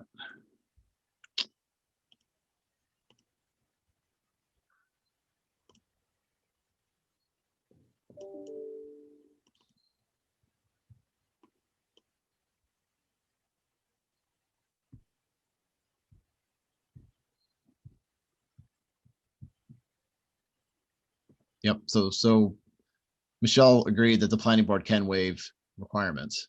Okay. It would strike me, in my opinion, since it's rebuilding basically the same structure on an existing footprint, it's not really adding anything to the property. The other existing structure, granted it's over the 600 square feet, whatever, but it's over that right now. So it basically isn't going to be any more over it after the new garage is put up than it is right now. So It's it seems- actually slightly smaller, isn't it? Is Well, it that I don't know, but is it Yes, 24.8 and going down to just 24, right? Am I reading that correctly? Yes, yes, you are. that's what's shown on the Yeah, it is plans. Yep. smaller. It is smaller. So it would seem to me, I think a very good argument could be made in this case to waive both the 600 square feet and the more than one accessory structure, since, and to some extent, one could almost say there's sort of a grandfather aspect to this, in that really nothing is changing except the garage is going to have a little better ceiling to work with. I agree, Michael. Then it looks like the property can well hold the garage rebuilding. Yes, and Other again, it members is of- being built other essentially members? in kind, so there is no new, there's no new changes or changes to the lot, any physical changes to the landscape, things like that. Sorry, Michael, go ahead. I guess the thing I should probably do now is I guess I'll make the motion that we waive the only one accessory structure and the 600 square foot maximum for total square footage for accessory structures in this instance to permit the application by Mr. McIntyre to go forward to the planning board. I'll second that. Any further discussion? All in favor, please say aye. Aye. Aye. Okay. Any other questions from Mr. McIntyre? Okay, I have a procedural resolution. That the town of Rhinebeck Planning Board hereby acts as follows in the application by Rudy McIntyre for site plan and special use permit. Respectively for construction of a detached garage, or I could say reconstruction of a detached garage in the Rhinecliff overlay and the Rhinecliff Hamlet zoning district. We accept the application and supporting documents as adequate for further review by the planning board, its advisors, and the public. We classify the proposed action as type 2 under seeker, for which coordinated environmental quality review is precluded. We will schedule a public hearing for May 17th at 6:35 p.m. and direct the clerk to undertake or otherwise cause the noticing and posting thereof. Who would like to go to Rhinecliff for the site visit? I'll go. Okay, I'm going to go to Rhinecliff. Who would like to go with me? I can go with her. Okay, Joe? Yes. Okay, thanks. To conduct a field visit to the project site and report their observations at the time of the public hearing. In accordance with Town Code Chapter 9, we're going to refer to this Conservation Advisory Board to review and comment on environmental factors. And in accordance with Town Code Chapter 118, we're going to refer to the Waterfront Advisory Committee for review and comment concerning consistency with the LWRP. In accordance with Chapter 125, we're referring the application to the HAPAC for review and written comment concerning historic and or archaeological elements. In accordance with Dutchess County Department of Planning and Development 239, we will refer it to Dutchess County Department of Planning and Development for review and we will authorize without prejudice to any information or comment that may be presented at the public hearing or may arise based on the above cited site visit and referrals, preparation of a working draft of an approvals resolution for the board's consideration on May 17th or as may be later timely. Could I hear a motion to approve, please? So moved, Edna. Second, Thank you. Edna, second. Second, Elise. Thank you. All in favor, please say aye. Aye. Aye. Very good. Okay. Our next item is another new application. Michelle Moyer, 30 Hiley Road, site plan and special use permit, ground mounted solar. Yes, that was everybody.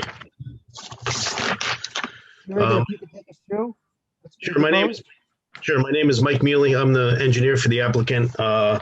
What Mrs. Moyer is proposing is a ground mount array on her property. It's consisting of 2 arrays, each with 35 panels. The original application, we had one longer array that had 70 panels in it, but considering the area where we're putting it and the setbacks, we moved it to 2 arrays, so we didn't need any variances. It's a 25.2 kW system. When we were here for the preliminary meeting, there was just questions about where it was going. We wanted to submit topo and some pictures from different angles, which if you look at the picture up in the right, that kind of has the letters that correspond to the picture and kind of the direction. I just took a bunch kind of from the applicant's property and then also going up the shared driveway. Really the only kind of, I guess, view impact would be from the kind of shared driveway, because where the ground mounts are going is kind of where it kind of dips down, as you can see from the multiple pictures. So I just wanted to know if anybody had any questions or any other concerns. We're going to propose also some shade trees, which we can discuss the board's preference. Speaking with the owner, he's willing to provide the shade trees and wanted to get some ideas what the board might have been looking for with regards to that. So it shouldn't really even be considering the topo and how it kind of sits down in the hill with the shade trees at the top of the hill, it really shouldn't be visible. So with that, I don't know if anybody had any questions or concerns. Okay, clearly the shading is the screening is clearly a primary issue for neighbors, things of that sort. Generally, and we always do site visits, and I think probably in this instance, a site visit will probably be very illustrative of exactly what is and isn't visible, what screening might be necessary, if indeed the topography does a pretty good job of screening it from the road and neighbors' houses. I don't know, other thoughts or comments from other planning board members? Okay, hearing none. Jim, any thoughts you had? No, Michael, the screening was really the only thing I identified in taking a look at this. And again, the applicant is proposing some, they should probably say screening trees, not shade trees, but either way, proposing some trees there. And it is, down in the, in a little bit of a dip there from the driveway. So primary concern is just, planning board members' thoughts about, the screening from the neighbors and what was proposed. But otherwise, I think we're in pretty good shape. Probably the site visit's the best way to make sure that whatever screening is necessary is recommended. I agree. I think it'll be helpful for sure.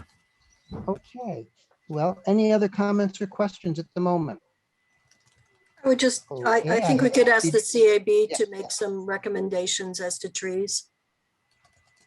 You could certainly do that. Hopefully they will join us or have their own site visit and Yeah, do it. Michael was asking on behalf of the owner for some recommendations, and I think they could do that for us. I think so, yes. Definitely. Okay. The town of Michael, have we Rhinebeck- received any feedback from the neighboring property? Good question.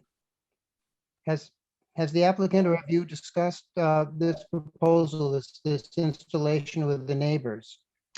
I have not gotten any feedback. According to the owner, I don't know if he specifically has. He said he gets along with them, but I guess we could take that with what it is. But I don't have any specific feedback with regards to if they know about it or if they have any objections to it. I do believe in the pre-conference meeting that we did recommend, since this was such a large installation, that the sooner the applicant makes his neighbors aware of it, the easier it will be for him if there's a problem. I let him know that. I'm hoping, because when I first did my initial site visit and took all the pictures, we were kind of delayed a little bit in getting some of the topo data. And I'm hoping that in the meantime, he has done that also. So I do agree. Thank you. All the neighbors will receive certified letters telling them about the public hearing and inviting them to come and speak. And it's always better if he's already spoken to them before they come, concerned with what's going on because they don't know. It always helps if you could do that. Just 100%, for his own sake. 100% understood. I'll definitely relay that message again for ease of him getting his approval that definitely should be done. I agree. Okay, thank you. Sure. Other questions or comments? Okay. The Town of Rhinebeck Planning Board here acts as follows in the application by Michelle Moyer for site plan and special use permit, respectively for construction of a ground-mounted solar array at 30 Highley Road in the RC5 Rural Countryside Zoning District. We accept the application and supporting documents as adequate for further review by the planning board, its advisors, and the public, and classify the proposed action as type 2 under seeker.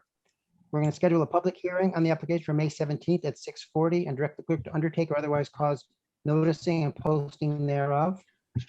Who would like to do the site visit for the solar installation? I'll go, Michael. I'll go. Edna, who would like to join Edna? I'll go. Kathy? Yeah. Okay, good. Thank you. Edna and No, Kathy will do the site interrupt. visit and report back to us. I'm sorry? I'm sorry to interrupt. Do I meet them there or you guys do your own site visit? What they're going to do We is they're will- going to contact you so they can meet you there. So if there are any questions, anything like that, you can answer them. Plus, if they have suggestions, perhaps, there's going to probably need to be screening here, there, whatever. You can convey that to your client so that they're prepared to come up with a screening plan at the public hearing. No, So that's fine. I wanted to be there. I just wanted to know if that was okay. So no, that's Oh, better. Oh, absolutely. You definitely should be there. Yeah. I And will, the homeowner absolutely. is more than welcome to be there too, obviously, if they wish to be. Okay. Okay. We're going to refer it to the Conservation Advisory Board for review and written comment concerning environmental factors and ask them at the same time if they would be positioned to recommend tree species for screening of the array. And we're going to refer it to Dutchess County Department of Planning and Development for comment and review. And we're going to authorize without prejudice any information or comment as may be presented in the public hearing or may arise based on both the above cited field visit and referrals, preparation of a working draft of an approvals resolution for the board's consideration on May 17th, or as may be later timely. Could I hear a motion to approve, please? So moved, Melody. Second? Second, Joe. Second. Okay, thank you. All in favor, please say aye. Aye. Very good. We have one more new application. Catherine Whitman, 16 Old Post Road, site plan review, proposed single-family dwelling.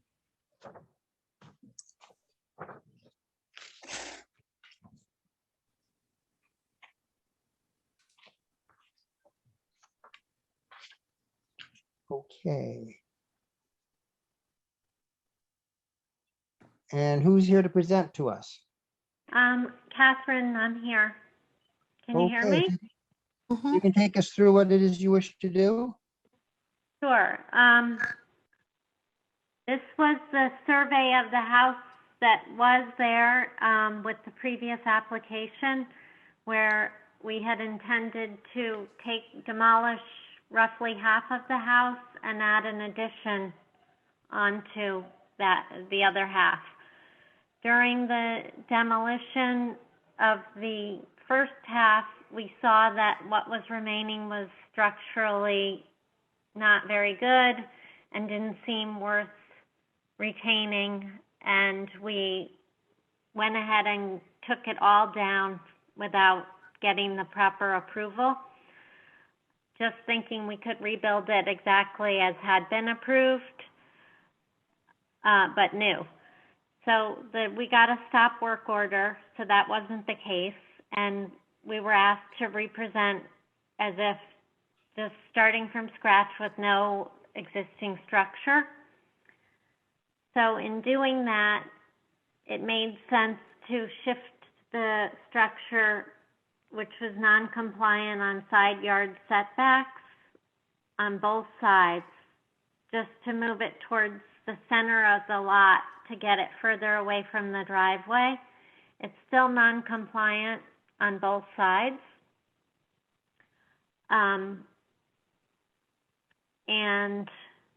And then rather than just adding half a story, we decided to add a full second story. So that opens up the possibilities for a third bedroom. However, I would have to see what the existing septic can carry, because I didn't want to go through changing the septic.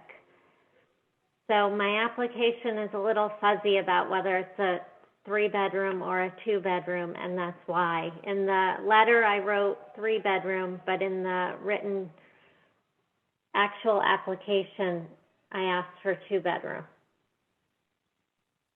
Okay, well, for us to accept an application, we really need to know how many bedrooms for the project that we're going to be reviewing. Okay. The option, of course, is if you want, you could talk to the health department about what the requirements are. They'll want to have you locate the septic tank and whatever leach field or other facilities there are with it, and whether or not they would be sufficient to support a 3-bedroom house, sufficient under current standards to support a 2-bedroom house. There may be some questions there, as well as where one would locate a reserve field. Well, So if given you're as a 2-bedroom house, I think it makes the most sense just to keep it a 2-bedroom house, and that would eliminate, I presume, any involvement with the Board of Health. Well, that probably would have to be a question. You'd have to at least locate where the system is. Yeah, we know where it is. we're just not certain how big the tank is. So we can probably find that out. Okay, the other thing is, what sort of leach field exists? Is it a leach field? Is it some sort of a cesspool? I mean, what sort of absorption field exists for the septic system? Do you know how old the tank is, Catherine? No, I don't. Do you know when the house that was here originally, when it was built? In 1961? Okay, I would guess health department standards have advanced since then somewhat significantly. You don't have public water here, do you? We're on town water. You are on town water. Okay, so you don't have to worry about a well. Okay, No. that's very helpful. I would think the health department is going to want more clarification of what's there. Okay. I think they are It's too. just a guess, but Michael? Yes. Is there another issue that needs discussion having to do with the amended definition of a bedroom? Do we need to make clear that simply building a room but not calling it a bedroom doesn't work in a case like this? Yeah, I was online and I see that they have yet to include the new definitions of bedroom. I spoke to John today, John Gautier, and he said that the new definition would go into effect legally as soon as the Department of State can certify that they've received the amendments to our zoning law. And they were mailed a week or so, 2 weeks ago. So he is assuming that they were received. He was going to give Gretchen a call. He was going to try and get a hold of DOS and give Gretchen a call to let her know whether or not the new amendments are actually in effect now. But certainly by But the yes, time that's we're ready to discuss approval, they will be in effect without they will question. definitely be, yes, they will definitely be in place, yes.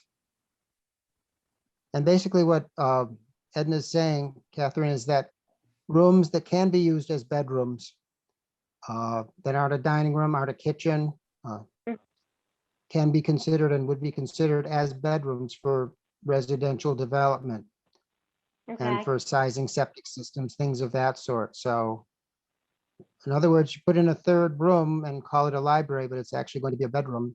It would be considered a bedroom from the perspective of the planning board and probably at this point to our building department and the county health department.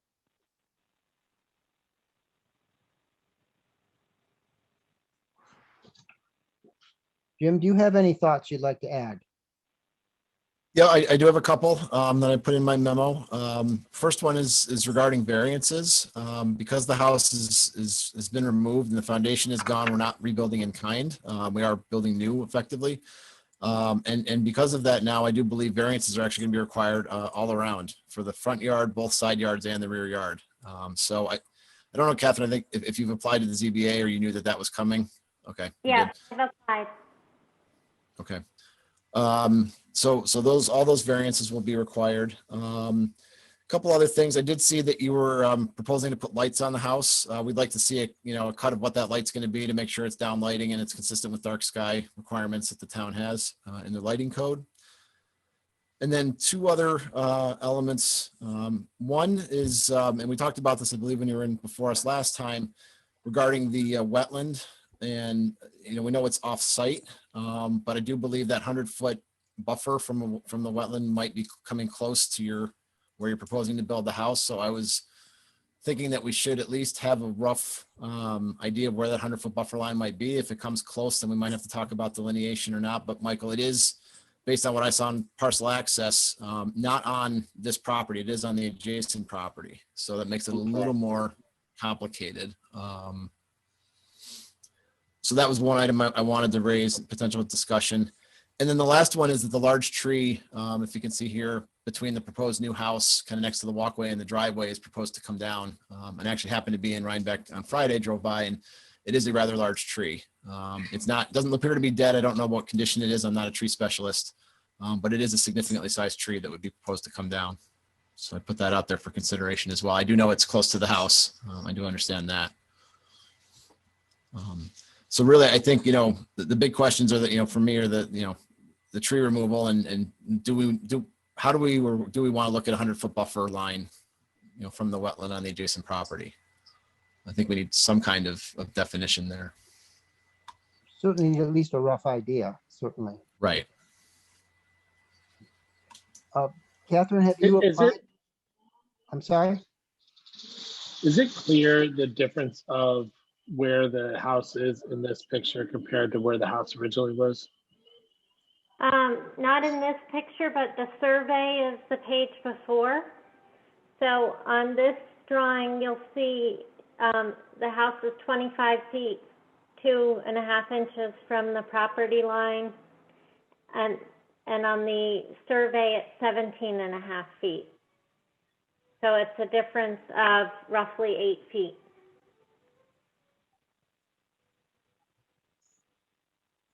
The survey, I believe, is the page before if you want to just look at it. Right there. I don't believe I have that page, Catherine. No, I don't. It's screen now. Oh, this now one? It was just up on the screen a minute ago. Sorry. The one before this. There we go. Yep, the first page.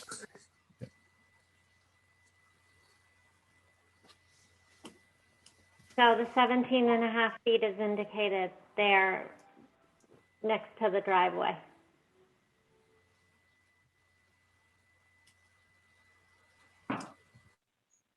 Other questions for Catherine? Catherine, the house has also been turned a little too, right? Or is it just the perspective of the, Thing is turned. okay, it's still parallel to the driveway. Yeah. Okay.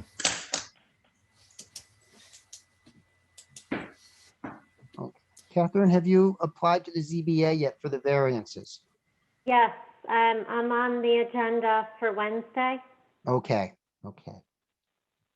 So then we should proceed then with this application.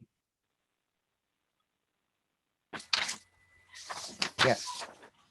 Yes.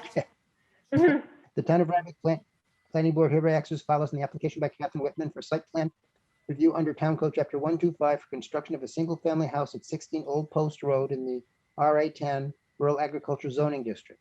We accept the application and supporting documents as adequate for further review by the planning board, its advisors, and the public. We classify the proposed action as type 2 under seeker.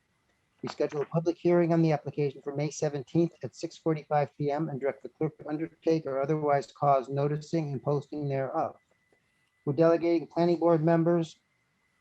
Who would like to go on this one? I'll go, Michael. Delise. Elise? Yep.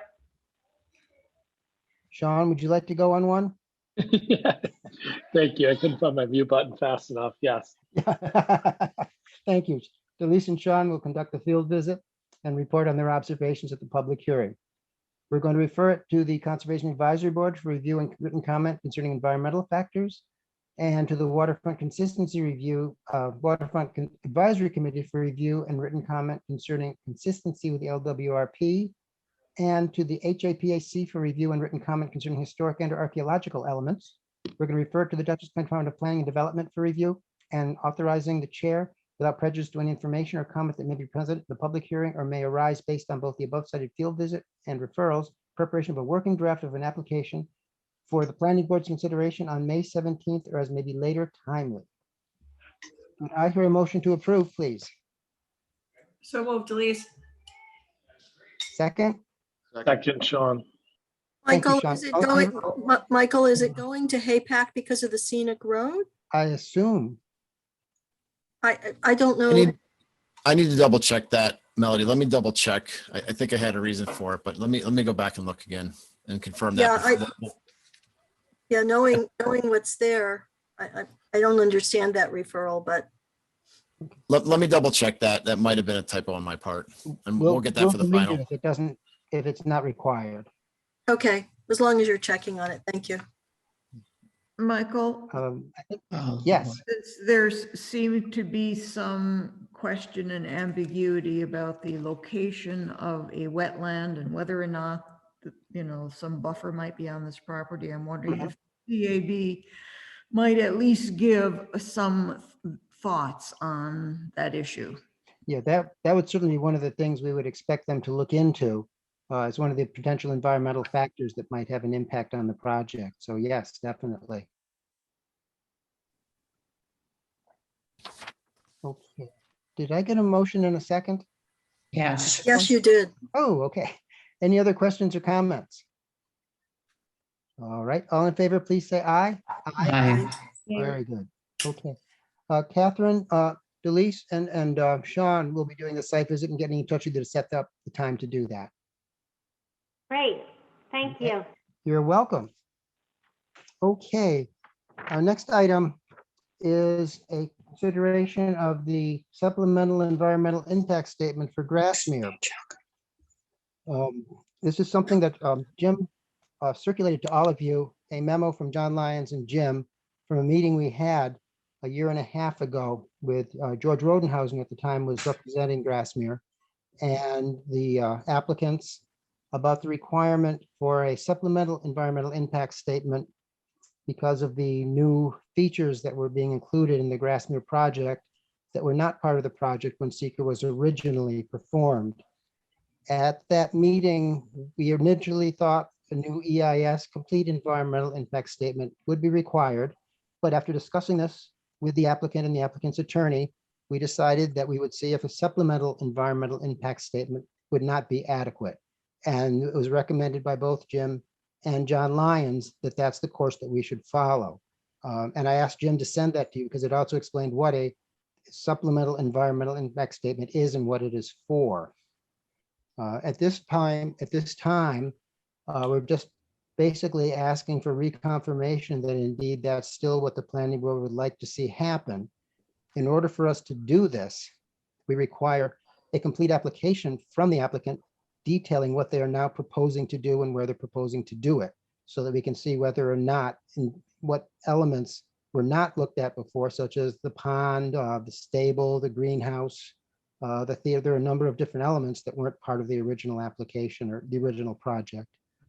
And the supplemental environmental impact statement would be dealing with those elements that weren't part of the original application that was reviewed under seeker. This was, I don't know, 6-7 years ago in the very early stage of this project. So that's basically what we're putting before you tonight, a confirmation that indeed a supplemental environmental impact statement will be required based upon any changes to the project, based upon a complete application being submitted by the applicant as to what they propose to do now, and that the planning board feels was not reviewed under seeker previously.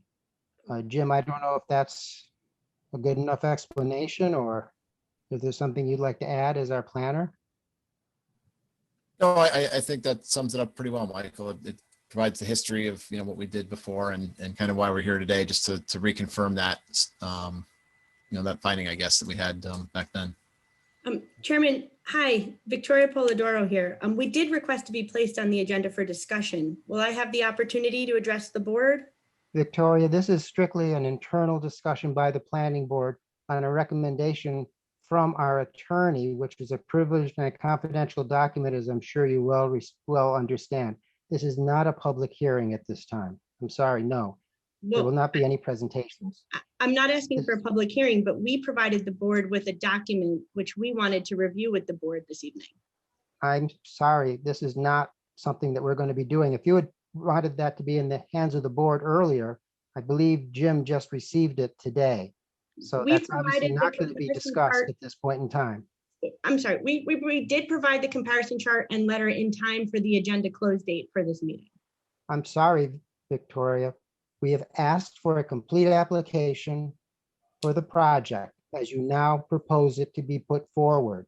We then are going to look at it and we're going to then see exactly what elements were not included. And a great many, you weren't part of the original application, the original seeker, the original review of this project, which led to the neg deck on the original seeker review.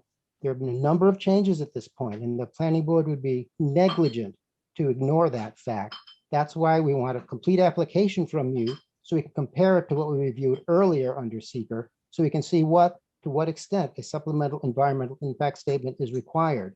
We are not asking for the whole thing to be done over again. We feel a lot of the work has already been done, but we know there are elements here that were never looked at because they were not part of the application.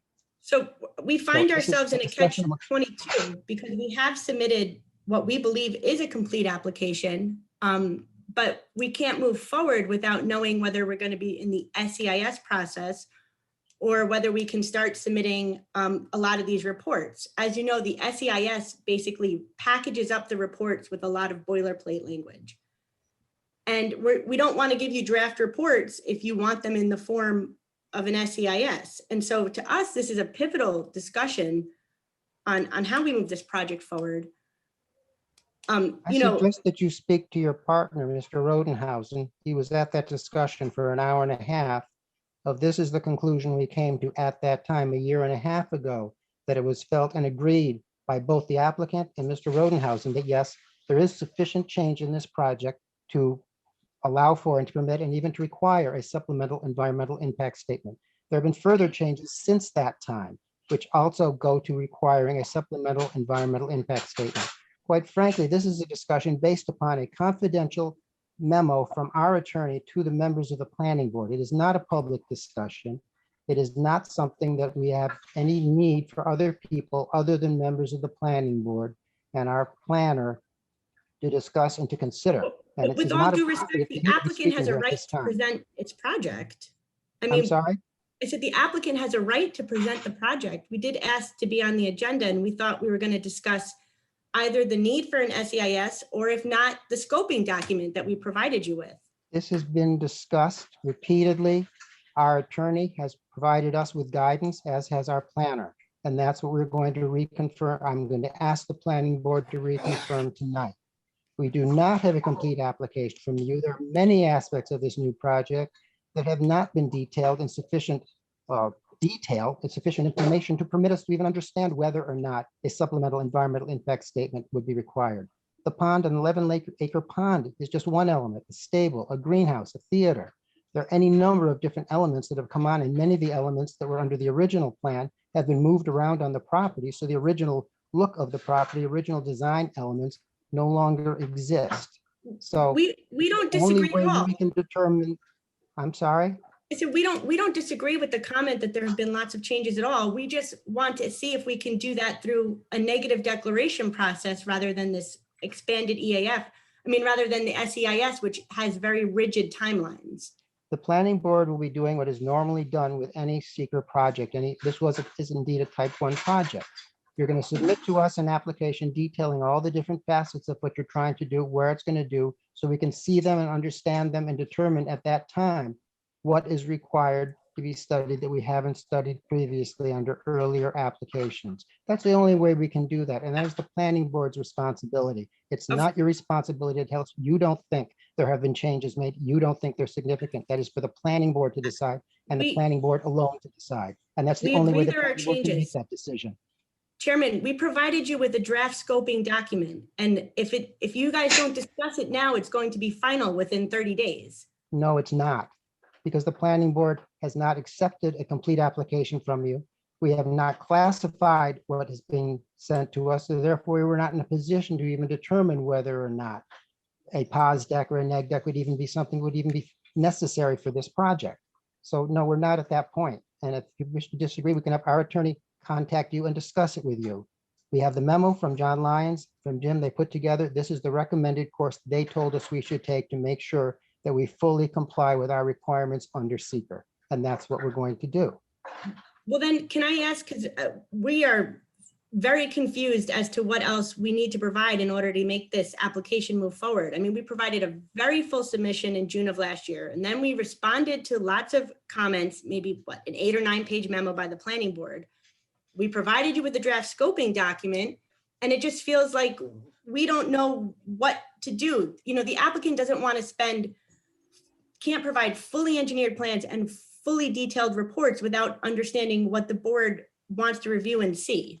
Yeah, if I can just jump in, I mean, I guess I'm the applicant, I'll stay out of the legal side of this, but if we can just get real clarity on what is deemed to have not been included, I think that would be tremendously helpful on our side. Because it's with the memos going back and forth and then informal questions, formal questions, it's really unclear what at this point we haven't answered on our side. And if there is other information that should be provided, then we can get it so that we do have a complete application, and then we can figure out how to move forward. We just are really, honestly, on our side, unclear as to what else the board wants to see that we haven't provided at this point, because there really were, I mean, there's a lot of information that we put in front of you.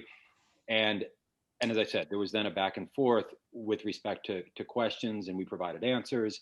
And, you know, what do we need to do, basically? What you need to do is submit to us a complete application, putting in a site plan together so we know where everything is. We still don't know what the entrances are going to look like.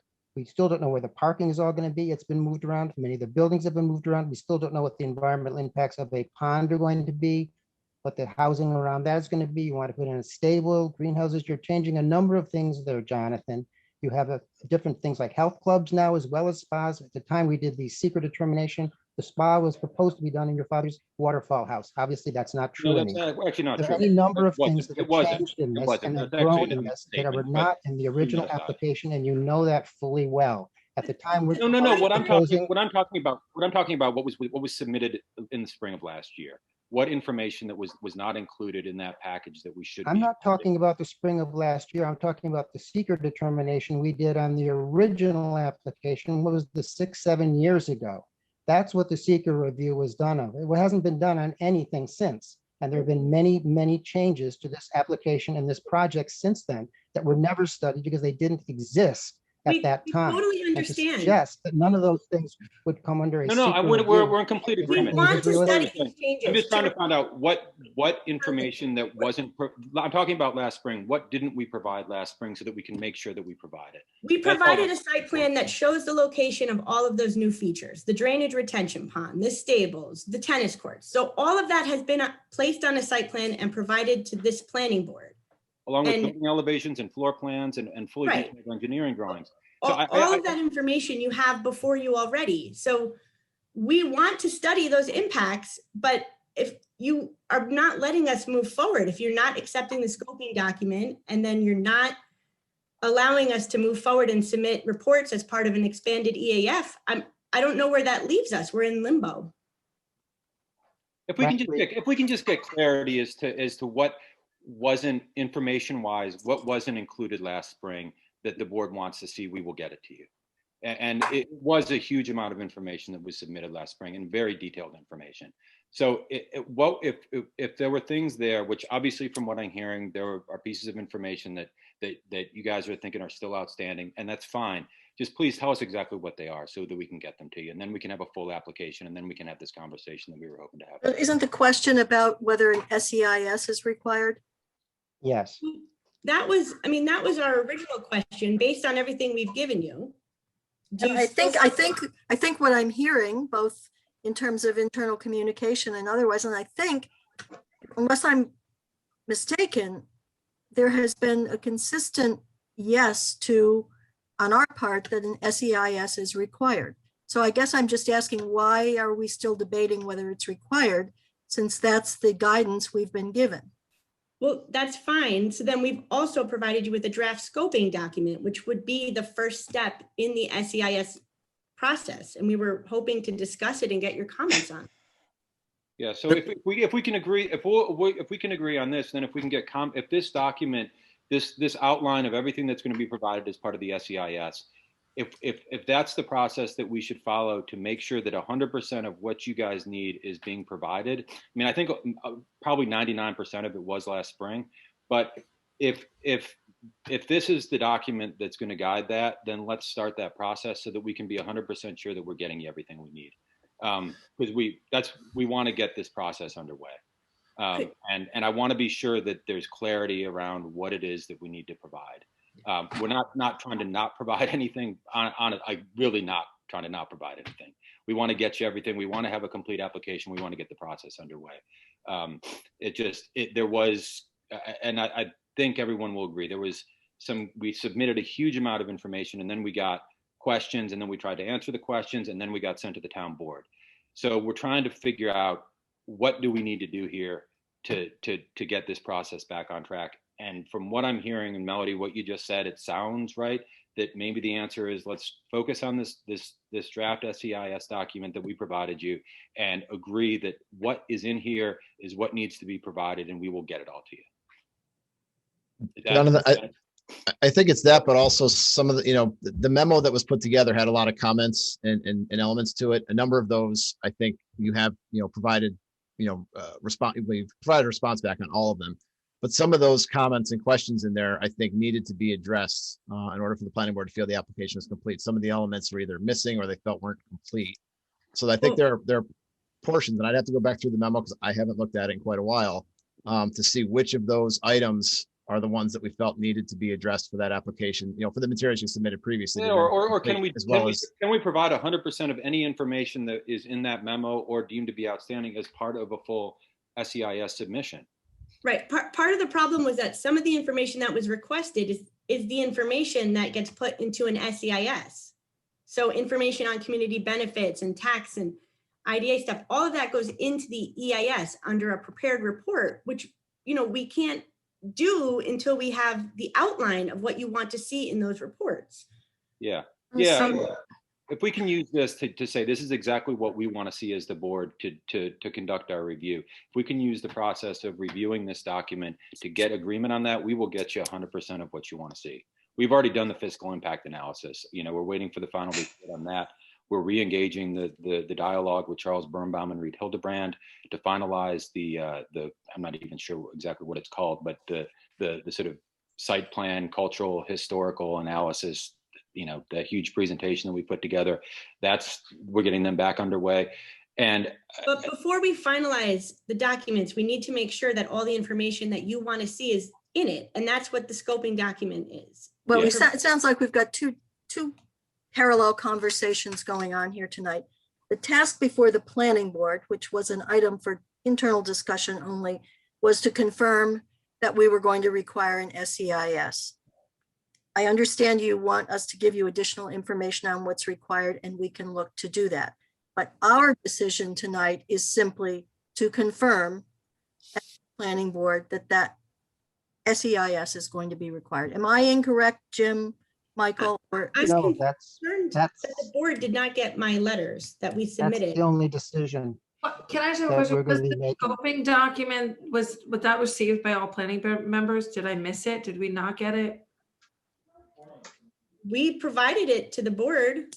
I mean, we provided it to Gretchen, and we also provided a letter with a comparison chart to Gretchen, which is why, we normally what is the difference between a scoping document and an SEIS?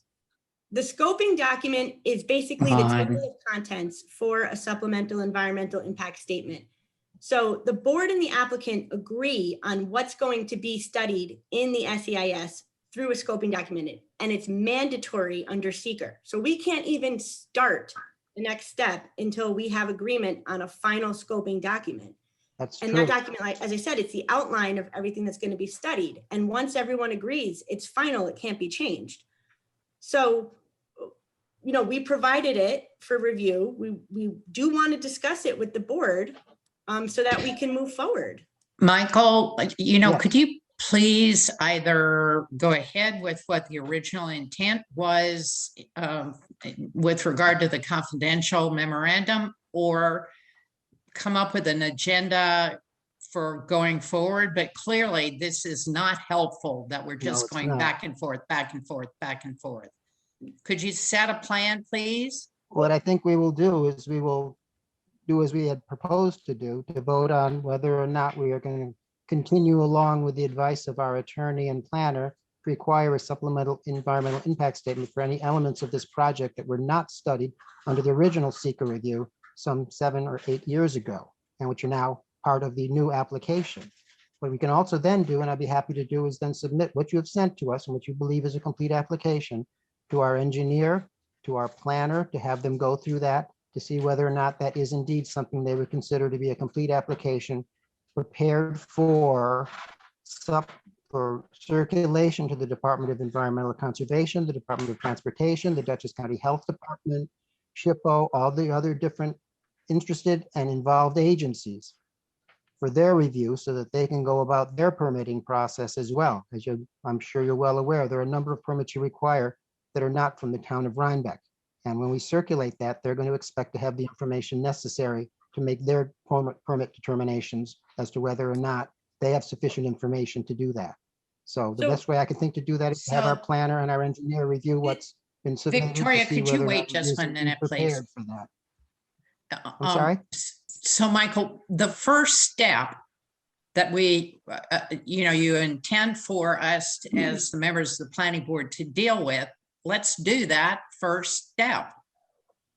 I agree, Kathy. I assume you're making a motion to require a supplemental environmental impact statement as recommended by our town attorney and our planning consultant.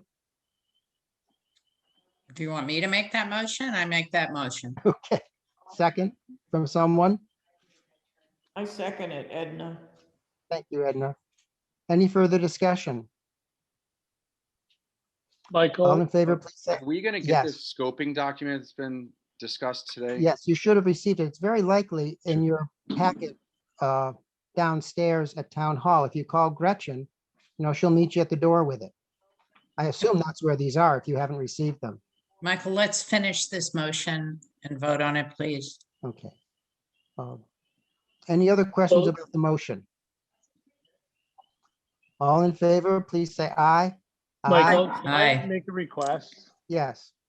If some of us don't have this information, you're asking us to vote on something, it's a little challenging.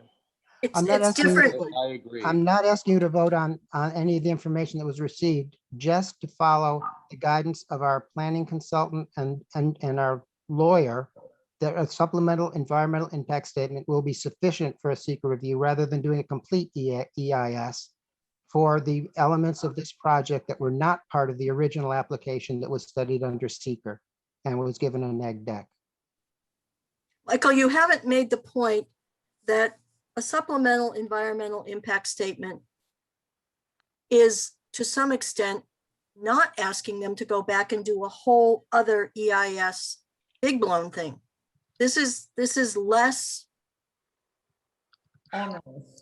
onerous than requiring them to do an EIS. And because this is a legal recommendation to us, I think from our perspective, the legal question is different from the review of the scoping document. It has to be done, I agree, but they're two separate positions right now that we're looking at. Well, Correct. and this had been agreed to previously. It's just that the question came up, is it still going to be, does the planning board still want to require it? And I think this point of this was just to reconfirm that that was in fact the direction the planning board wanted to go in terms of the SEIS. I think Frankly, maybe- it's been reconfirmed several times, but the question keeps getting asked, which is why it got to the point that it did tonight. Correct, to bring it forward. for the What I guess agenda. I should probably do is poll the board so that each person can have can speak to their own position. So I guess I'll poll the board on this. Joe, I feel like I don't have enough information to vote on this. so you wish to abstain? Yes. Okay. Kathy, Aye. Melody, Aye. Edna, Aye. Sean, Abstain. Delise, I don't feel like I have enough information. I want to further the conversation. and I will vote aye. So a supplemental environmental impact statement will be required. I will submit what you've sent to us that you believe is a complete application ready for review and circulation to our engineer and to our town planner to review to see if indeed they agree that we're going to be in a position to circulate. And I think for Sean, Joe, and Delise, give Gretchen a call because I think some of the information you're looking for is probably in your file down in the basement of Town Hall. Yeah, I Michael, if believe I it could, was also And noted- also, if I could just say just wanna one state that thing I on this. feel that my client's due process rights, really, they've been denied due process by not allowing us to make a presentation to the board. We had a very brief presentation of the project and what we were requesting tonight so that the new members could be brought up to speed. We requested to be on the agenda. I mean, I feel like I should have been given a heads up beforehand that we weren't. We want to continue working with the board. We agreed to do the SEIS originally. We just wanted to have a discussion about whether it was still necessary in light of the new zoning law changes. And, we're happy to move forward with the SEIS process, but we really need to have open lines of communication about what's required and when, what's missing. Yeah, I think if I could just if we're moving forward with the SEIS process, I know some of the rationale for using an SEIS rather than EAF earlier had to do with membership clubs, stuff like that. That's no longer really applicable. But if we're moving forward with the SEIS, I think the next step is to agree on what constitutes a full application. And I think the scoping document is the vehicle through which that happens. So rather than submitting everything that we submitted before to the consultants, I think if we can agree on in outline form everything that needs to be provided so that we make sure that we provide it. Once we've provided everything that's been agreed to, then I think it's probably the time to start submitting it. But I'm not the attorney here, but that's my understanding of how the process would unfold. And that's what we provided in draft form, at least a draft scoping document. So if we go through that and say, is everything that we're suggesting that we submit as part of this application, does this cover everything that the board wants to see? And then we will submit it. May I request another offline meeting, perhaps with Mr. Levy and Mr. Lyons and the chairman, just to talk about the process moving forward? As you know, George Rodenhausen is retired. I did speak with him and his recollection was a bit different than what I heard tonight. As was mine, actually. So I think we'd all benefit from a frank discussion about what exactly we need to move this forward. I was going to suggest the same, and I think it needs to include Ray Drakowski, myself, John Lyons, the two of you, and Michael and Melody, if they're willing to come in and sit on that. Essentially, it's another pre-application, so we can talk about this, and work it through in a pre-application type format, because we technically don't have an approved application in front of us yet, so it's still a pre-app level discussion in a way. I think the term pre-app is going to scare my client, but we can use that format. That is the avenue for which we will do it. Through which. Yeah. But yeah, I think it, I think as I said, we just want to have clarity on what and 100% of what we need to provide so that we can provide it. So let's go ahead with scheduling a meeting. I think we can do that. Okay. Yep. Thank you.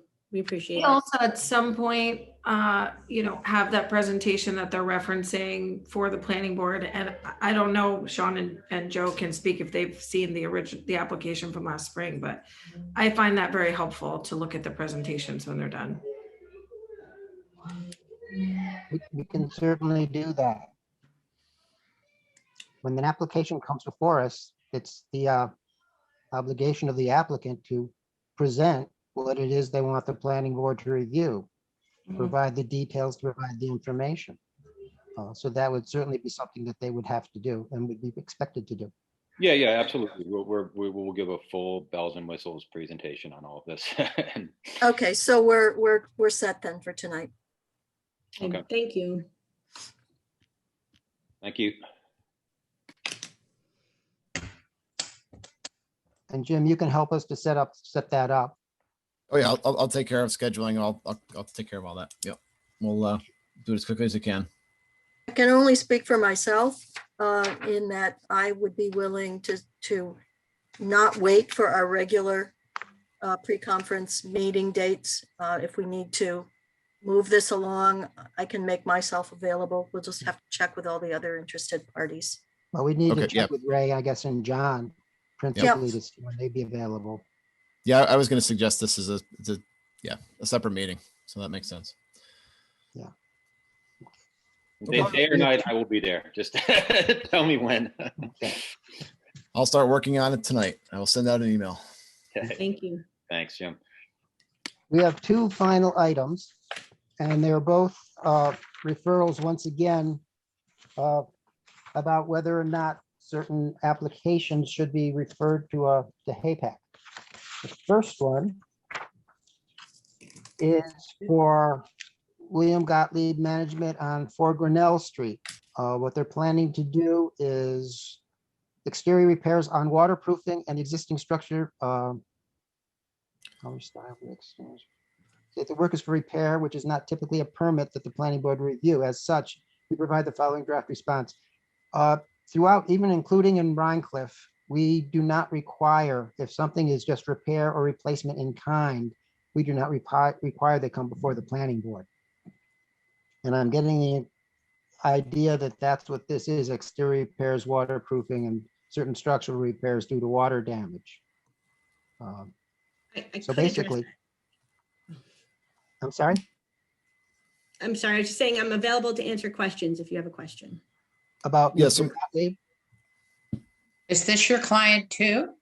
The Rhinecliff Hotel, yes.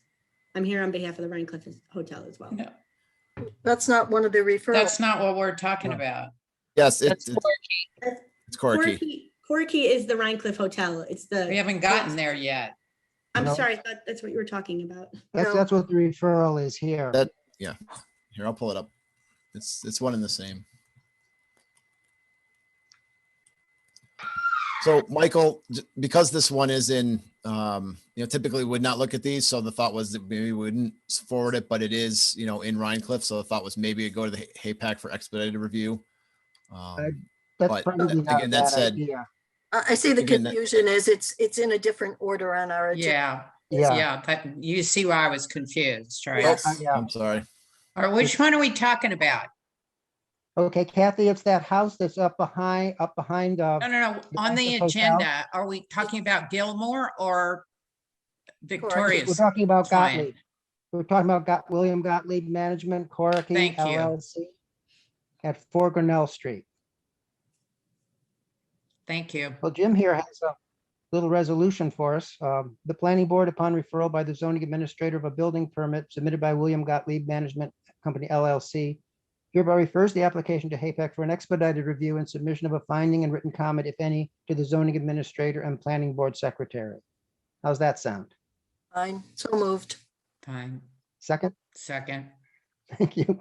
Such enthusiasm. All in favor, please say aye. Aye. Aye. Aye. Very good. And we have one more, Danielle Relier Gilmore at 287 Mill Road. Finish a half of a basement. The work is for interior work to finish a basement.